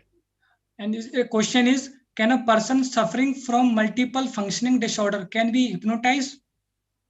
कर सकते हैं, लेकिन जो मल्टीपल फंक्शनिंग डिसऑर्डर, उनका अगर आपको रेंज पता हो, है ना, कि उनके अंदर प्रॉब्लम के जो प्रॉब्लमेटिक एरियाज हैं कौन कौन से हैं, और अगर फिजिकल अगर मल्टीपल फंक्शनिंग के पेशेंट्स को अगर हम करते हैं तो उसके रिजल्ट बहुत अच्छे हैं, उनकी वेलबींग नो डाउट इंप्रूव होगी, है ना, कर सकते हैं हम लोग। Okay, sir. Thank you, sir. जी ओके सर, नमस्ते सर। Sir, there is a question नमस्कार from जी। Shivakshi Agnihotri. हाँ She's सर, मैं asking पूछ, that चलिए ठीक है, आप can पूछ लीजिए। hypnosis cause any kind of psychological disorders? Pardon? Can hypnosis cause any kind of psychological disorders? No, है ना, हिप्नोसिस से किसी भी तरह का कोई साइकोलॉजिकल या फिजियोलॉजिकल सिम्टम्स कभी भी रिफ्लेक्ट नहीं होगा, है ना। हाँ सर, मैं पूछ रहा था सर। जी हाँ सर, नमस्ते सर। ये कोवर्ट हिप्नोसिस या मैस्मरिज्म होता है, तो ये इसके अंदर कोई एनर्जी बेस होता है? क्योंकि जनरली तो ये एनर्जी का जिसके बारे में जाना है, बाकी अपने इंडिया में कुछ लोग इसके साथ मंत्र टाइप से करते हैं, बाकी होता तो एनर्जी बेस, क्योंकि ये यूरोपियन तो ऐसा कोई मंत्र वगैरह कोई ऐसा कोई यूज नहीं करते। देखिए, बेसिकली अगर हिप्नोसिस के नेचर पे जाए ना, तो हिप्नोसिस हम लोग बचपन से लेके पूरी जिंदगी भर हिप्नोटाइज होते चले आते हैं। जैसे जब अपन दूध नहीं पीते थे, जब छोटे थे, तो मम्मी कहती थी बेटा दूध पी ले नहीं तो बिल्ली पी जाएगी, हम लोग पी लेते थे, ठीक है। तो ये क्या हो गया, सॉर्ट ऑफ हिप्नोटिक इंडक्शन हो गया कि हमने वो चीज दूध पी लिया, ठीक है। तो सेम कंडीशन होती है कि जब कुछ लोगों का जो स्पिरिचुअल ग्रोथ जिनकी ज्यादा होती है, पहली चीज, या दूसरा उनका इंक्लाइनेशन टूवर्ड स्पिरिचुअलिटी ज्यादा होता है, तो उनका उस हिसाब से ये चीजें काम करते हैं। जैसे कि हम लोग अगर हम बात करते हैं रेकी की बात करते हैं, प्राणिक हीलिंग की बात करते हैं, तो उसमें डिस्टेंस प्राणिक हीलिंग और रेकी की बात कर रहे हैं, तो उसमें सारा का सारा क्या है कि वो मान के चल रहे हैं कि वहां से वो इस तरीके की आपको एनर्जी दे रहे हैं और यहाँ पे आप हील हो रहे हो। तो ये बेसिकली साइको इम्यून सिस्टम के ऊपर काम करता है ये, मतलब ये दोनों लोग स्वीकार करते हैं कि एक एनर्जी भेज रहा है, दूसरा स्वीकार करता है कि मैं एक्सेप्ट कर रहा हूँ। अगर कोई भी एक व्यक्ति स्वीकार नहीं करता है तो उसको उसके रिजल्ट ही नहीं आएंगे। नहीं नहीं, रिजल्ट ही नहीं आएंगे उसके। अच्छा, तो बेसिकली साइको इम्यूनोलॉजी के ऊपर काम करता है कि अगर आपको मानते हैं कि मंत्रों से कुछ होता है तो आपके ऊपर काम करेगा, और आप अगर नहीं मानते तो आपके ऊपर हिप्नोसिस काम नहीं करेगा, है ना, मंत्र काम करेंगे। तो ये भी एक शॉर्ट फॉर्म ऑफ हिप्नोटिज्म ही है। जी अच्छा सर, ये ब्रेन वेव्स का क्या रहता है? थीटा वेव्स होती है और मेडिटेशन, जैसे आप तो देव संस्कृति से पढ़े जी हैं तो वहाँ पे तो मेडिटेशन वगैरह पे भी काफी अच्छा काम होता है। जी। तो ये हिप्नोसिस में एक सिचुएशन बनती है और एक ट्रांस की इसमें बनती है। बाकी मैंने कुछ लोगों को देखा है कि जो मेडिटेशन के नाम पे हिप्नोटाइज या इस तरह की चीजें भी यूज कर लेते हैं। तो दोनों में कुछ डिफरेंस होता है क्या, या मतलब देखिए बेसिकली अगर हिप्नोसिस के बारे में अगर हम लोग बात करेंगे तो हिप्नोसिस एक बेसिकली एक साइंटिफिक टूल है ट्रांस में ले जाने का। ठीक है, हम उन चीजों को मेजरमेंट कर सकते हैं, तो इसके लिए बायोफीडबैक मशीन होती है। तो बायोफीडबैक मशीन में हम आपके इलेक्ट्रोड लगा देते हैं ब्रेन के आसपास, और उस चीज को हम रीडिंग के फॉर्म में ले सकते हैं, है ना। तो अब जो लोग ट्रांस के फॉर्म में करते हैं तो बेसिकली जो चीज चलती है, तो मैंने आपको वही बताया कि अगर आप देखेंगे कि अगर हम इंदौर के बारे में बात करें तो जो हिप्नोसिस देने वाले लोग हैं, ठीक है, वो तकरीबन इंदौर के अंदर मैं आपको बता रहा हूँ 1000 से ज्यादा लोग हैं। ठीक है, लेकिन जब उनसे हम किसी भी तरह की बात करते हैं, कोई भी साइंटिफिक बात करते हैं, तो उसमें से एक मुझे अभी तक एक लोग ऐसे मिले हैं जो उन चीजों के जवाब दे पाए हैं। तो वही चीज सर होता है कि लोग कर रहे होते हैं, बाकी उन्हें खुद नहीं पता होता क्या कर रहे होते हैं, उस तरीके से चीजें चलती हैं। बाकी इनके बीच में कोरिलेशन स्ट्रांगली मैं मिलता कुछ है। हिप्नोसिस जी भी क्वेश्चन किए थे, मैंने योगा दर्शन को रखा था, तो वो लोग भड़क ही गए, जबकि इसमें इसके बारे में, माइंड के बारे में हम्म। अब देखिए अगर अपन तो कुछ योगा के अंदर साइंटिफिक। जाएंगे। हेलो। हाँ हाँ जी सर। जी, अगर अपन योगा के अंदर जाएंगे तो योगा में कहीं पे भी किसी भी तरह की जो टेक्निक्स बताई गई हैं, ठीक है, उन टेक्निक्स को हम असेसमेंट नहीं कर सकते हैं, हिप्नोसिस कर सकते हैं। जैसे योग निद्रा है ना, बहुत सारे लोग हैं इंडिया के अंदर जो योग निद्रा को एज अ हिप्नोसिस इंट्रोड्यूस करते हैं। ठीक है, लेकिन आप योग निद्रा के लेवल को कहीं पे भी असेसमेंट नहीं कर सकते हैं कि जो आपका क्लाइंट है वो एक्चुअल में उस स्टेज तक पहुंच रहा है या नहीं पहुंच रहा है, लेकिन हिप्नोसिस के अंदर हम वो चीज देख के कर सकते हैं, है जी ना। जी तो थोड़ा सा बस साइंटिफिक मॉड्यूल है उस चीज का, बाकी बहुत सारी सिमिलरिटीज है उसमें, और एक बहुत बड़ा एक डिबेट का टॉपिक है ये, है ना। अच्छा, okay sir, thank you sir. जी। If anybody having a question, please raise your hand, then we can mute. I'll take some questions from here, Neeraj. Thank you. If anyone have question, they can send it to me on private chat, and I'll take the questions from it. Okay. So, sir, we have a question that how to deal with analytical subjects in better way. देखिए जो analytical subject है उसे हमें सबसे पहले तो इस चीज के लिए कन्विंस करना पड़ेगा कि जो हम हिप्नोटिक सजेशन या इंडक्शन या थेरेपी देने जा रहे हैं वो आपके फायदे के लिए है ना, पहली चीज है। दूसरा, हमें हिप्नोटिक सजेशंस जो हिप्नोसिस है उसका ओवरऑल नेचर उसे बताना पड़ेगा, मींस हमें उसे साइको एजुकेट करना पड़ेगा। और जब हम साइको एजुकेट करते हैं तो जो इस तरह के सजेशन जो आपका जो एनालिटिकल सब्जेक्ट होते हैं वो बहुत कॉपरेट भी करते हैं, उनके रिजल्ट जो नॉन एनालिटिकल सब्जेक्ट हैं उनसे ज्यादा अच्छे हैं। बस हमें उन्हें साइको एजुकेट अच्छे से करना है।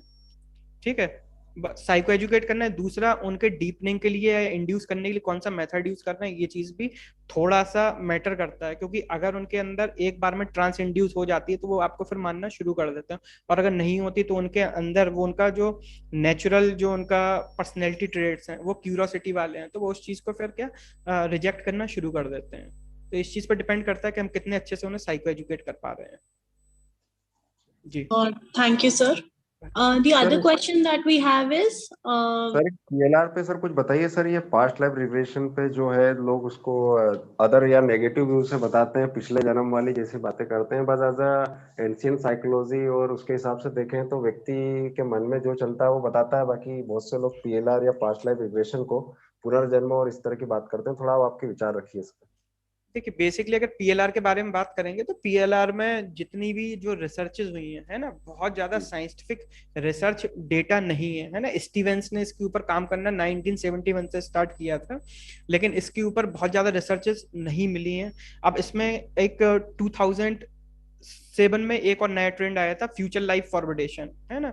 तो उसमें जो चीजें देखी गई उसमें टोटल एक फैंटेसी वाली चीजें थी कि मैं अपने आप को 2050 में कहाँ देख पा रहा हूँ। ठीक है, जो चीजें बोलता था तो वो अपने सबकॉन्शियस के अंदर जो भी चीजें हमारी जनरेट होती हैं उन सब चीजों को हम रिफ्लेक्ट करना शुरू कर देते हैं। और इसका पास्ट लाइफ सजेशन के अंदर भी बहुत सारी चीजें मिली हैं, जैसे कि जब साउथ इंडिया के अंदर इस तरह के रिसर्चेस की गई तो वहां पे एक प्रोफेसर रामचंद्रन थे, तो उन्होंने जब इसके ऊपर रिसर्चेस करनी शुरू की तो उन्होंने पाया कि 6 लोग थे जो एक ही जगह पे अपना एक ही पर्सनैलिटी बता रहे थे और जो पास्ट लाइफ के साथ थी। सपोज कीजिए कि मैं बता रहा हूँ कि पिछले जन्म में मैं महात्मा गांधी था, एक दूसरा भी बता रहा है, तीसरा भी बता रहा है, और टाइम ड्यूरेशन एक ही है ना। तो उस चीज को जब कोरिलेट करते हैं तो उसमें यही चीजें मिलती हैं कि कहीं ना कहीं ये हमारी कुछ रिप्रेस्ड और सप्रेस्ड डिजायर्स हैं। और फिर क्या होता है, जब आपने अगर कॉग्निटिव साइकोलॉजी अगर आप पढ़ेंगे तो उसमें होता है मेंटल रिप्रेजेंटेशंस और थ्रेशोल्ड्स, है ना, साइकोफिजिक्स के अंदर।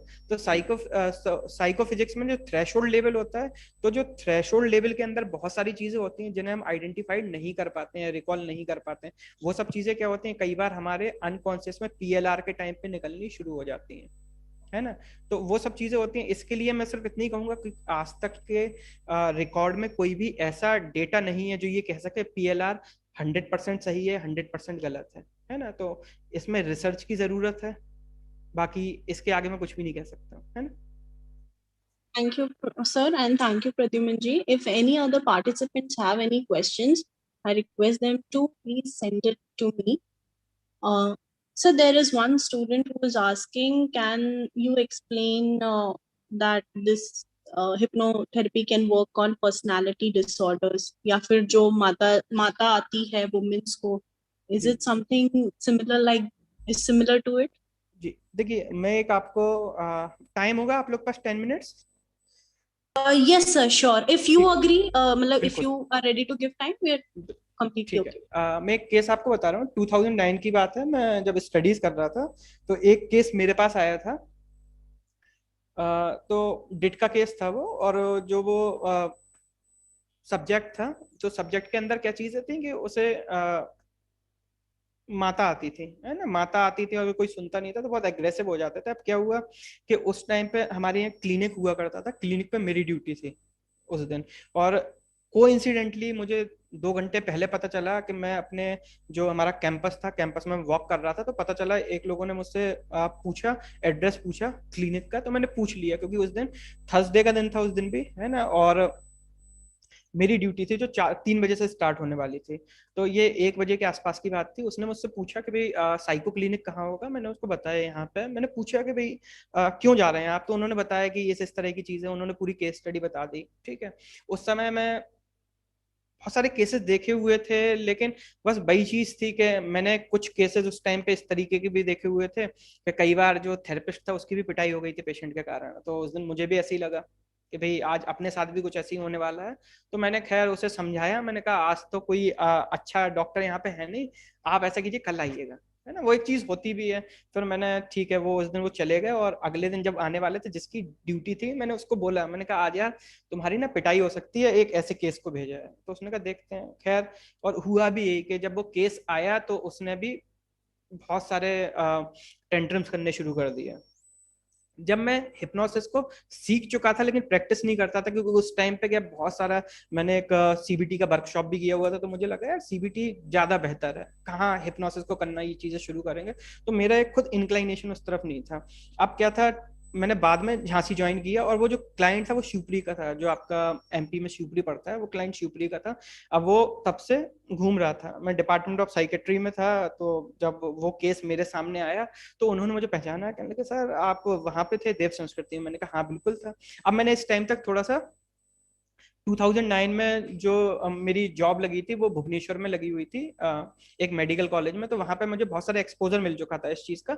अब ये चीज खत्म हो गई थी, तो वही केस था जो मेरे पास आया दोबारा से, और मैंने उसके ऊपर काम करना शुरू किया। तो पहले सेशन के अंदर ही मुझे मैंने उसे ट्रांसपी इंड्यूस किया, पोस्ट हिप्नोटिक सजेशन भी दिए उसी पेशेंट के अंदर, है ना, जिस पेशेंट से मैं 2 साल पहले बच रहा था।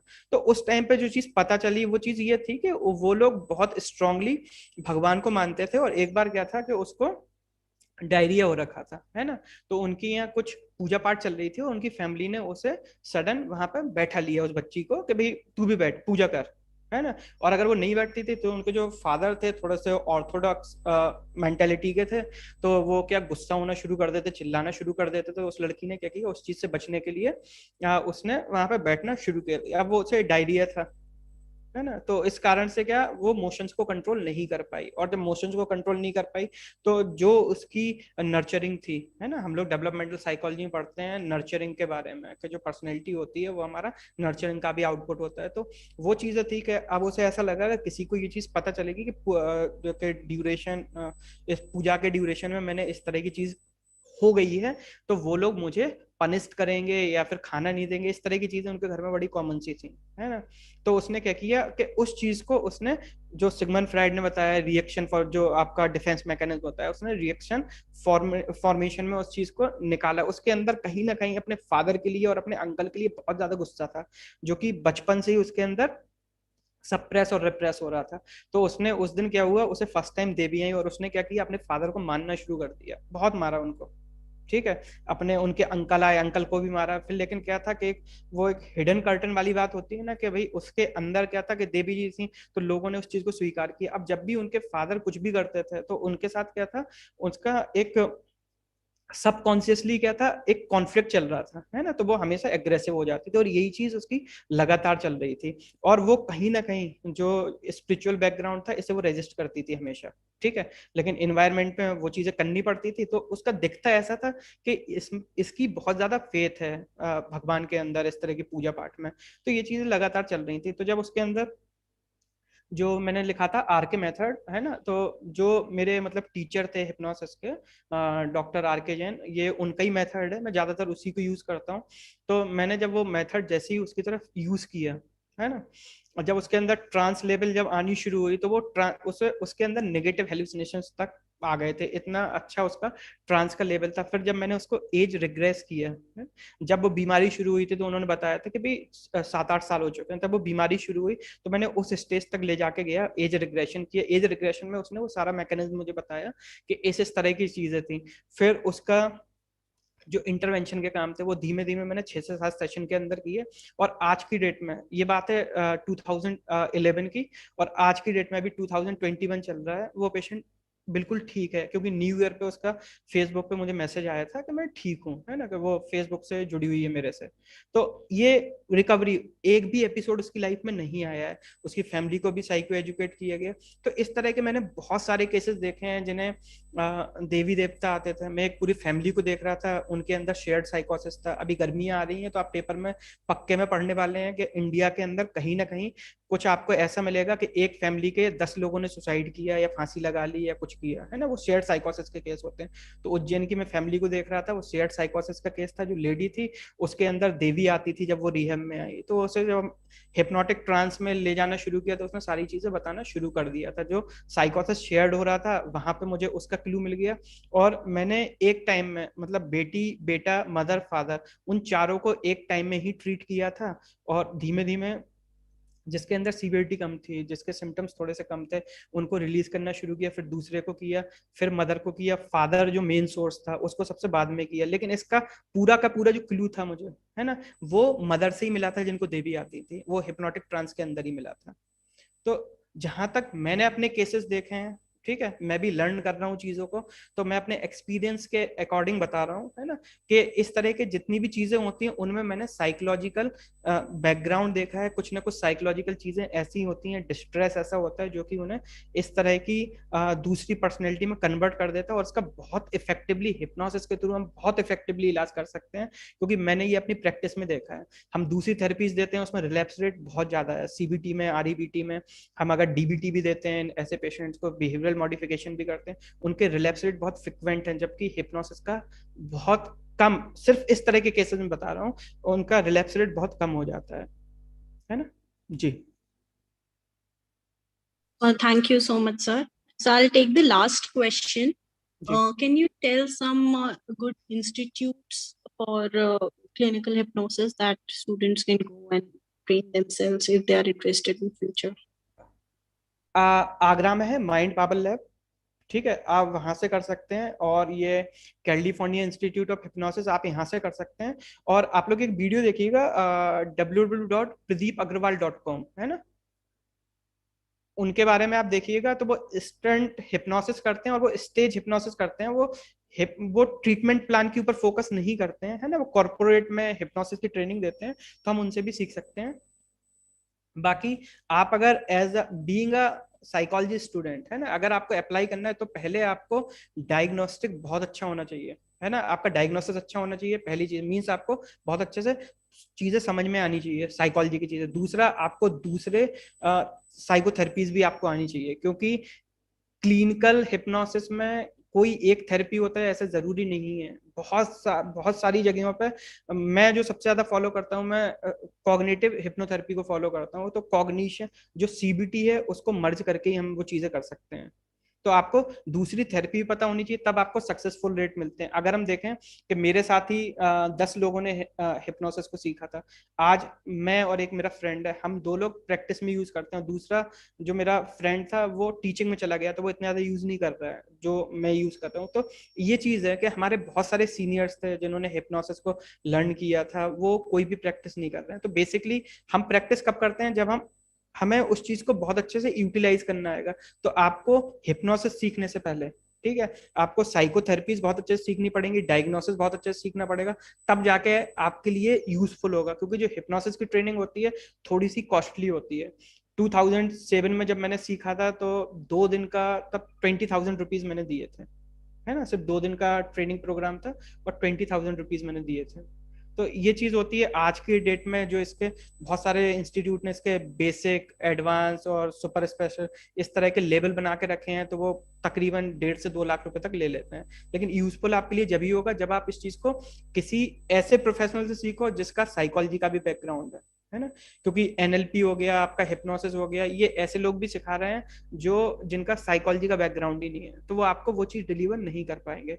तो जो अच्छे इंस्टीट्यूट मैंने बताया, माइंड पावर लैब, ये डॉक्टर आर.के. जैन का, ये जो मेरे टीचर भी हैं, और ये आगरा मेंटल हॉस्पिटल के सीनियर क्लिनिकल साइकोलॉजिस्ट भी हैं, और सीआईपी रांची के पास आउट हैं, और इनको तकरीबन 40 इयर्स का एक्सपीरियंस है ना। जो मैंने दूसरे बताया उनका स्टंट हिप्नोसिस पे बहुत अच्छा कमांड है, डॉक्टर प्रदीप अग्रवाल, अगर आप उनके यूट्यूब पे हजारों वीडियो मिल जाएंगे, आप फैन हो जाएंगे उनके, है ना।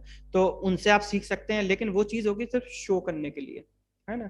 आप उसका क्लिनिकल इंटरवेंशन नहीं कर पाएंगे, थेरेपेटिक यूज उसका निल है जी। और कोई क्वेश्चन हो?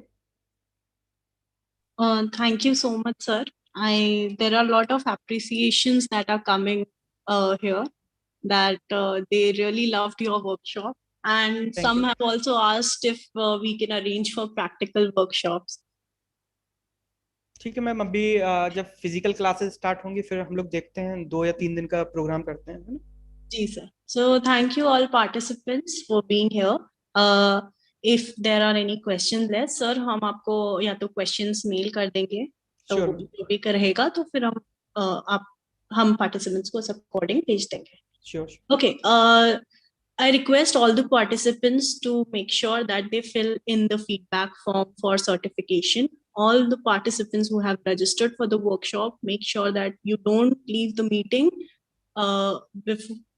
before filling up the feedback form. हम लोगों ने लिंक भेज दी है, Zoom पे भी भेज दी है और YouTube पे भी भेज दी है. The participants can stay.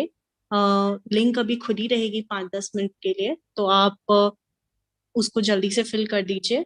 Okay. Thank you so much, sir, for this wonderful session. Thank you. Now I would request our students for vote of thanks. Thank you so much, sir, for enriching our knowledge with today's session and solving our queries and letting us know many new and interesting things about hypnosis. Now, I would like to invite Aishwarya Pamar for expressing a bouquet of thanks. Over to you, Aishwarya. Good afternoon, everyone. It's my privilege to have been asked to propose a vote of thanks on this special day on behalf of the School of Social Science. I also wish to express my gratitude to Dr. Sachin Dwivedi, sir, who taught us about basics of clinical hypnosis. The way in which he explained this subject was extraordinary. I thank our well-wisher HOD Rekha Acharya ma'am for her encouragement. Her able guidance always encouraged us. I'm thankful for her kindness and continued support. I must not forget to place a hearty thanks to Ayushi ma'am for the perfect logistic support and guidance she extended to all of us. An event like this cannot happen without her guidance. Finally, I would like to thank the volunteers, the student team, and their enormous cooperation in the organization on this event, and all participants for making this event a success. We will have another session tomorrow, so I kindly request you all to be there in tomorrow's program.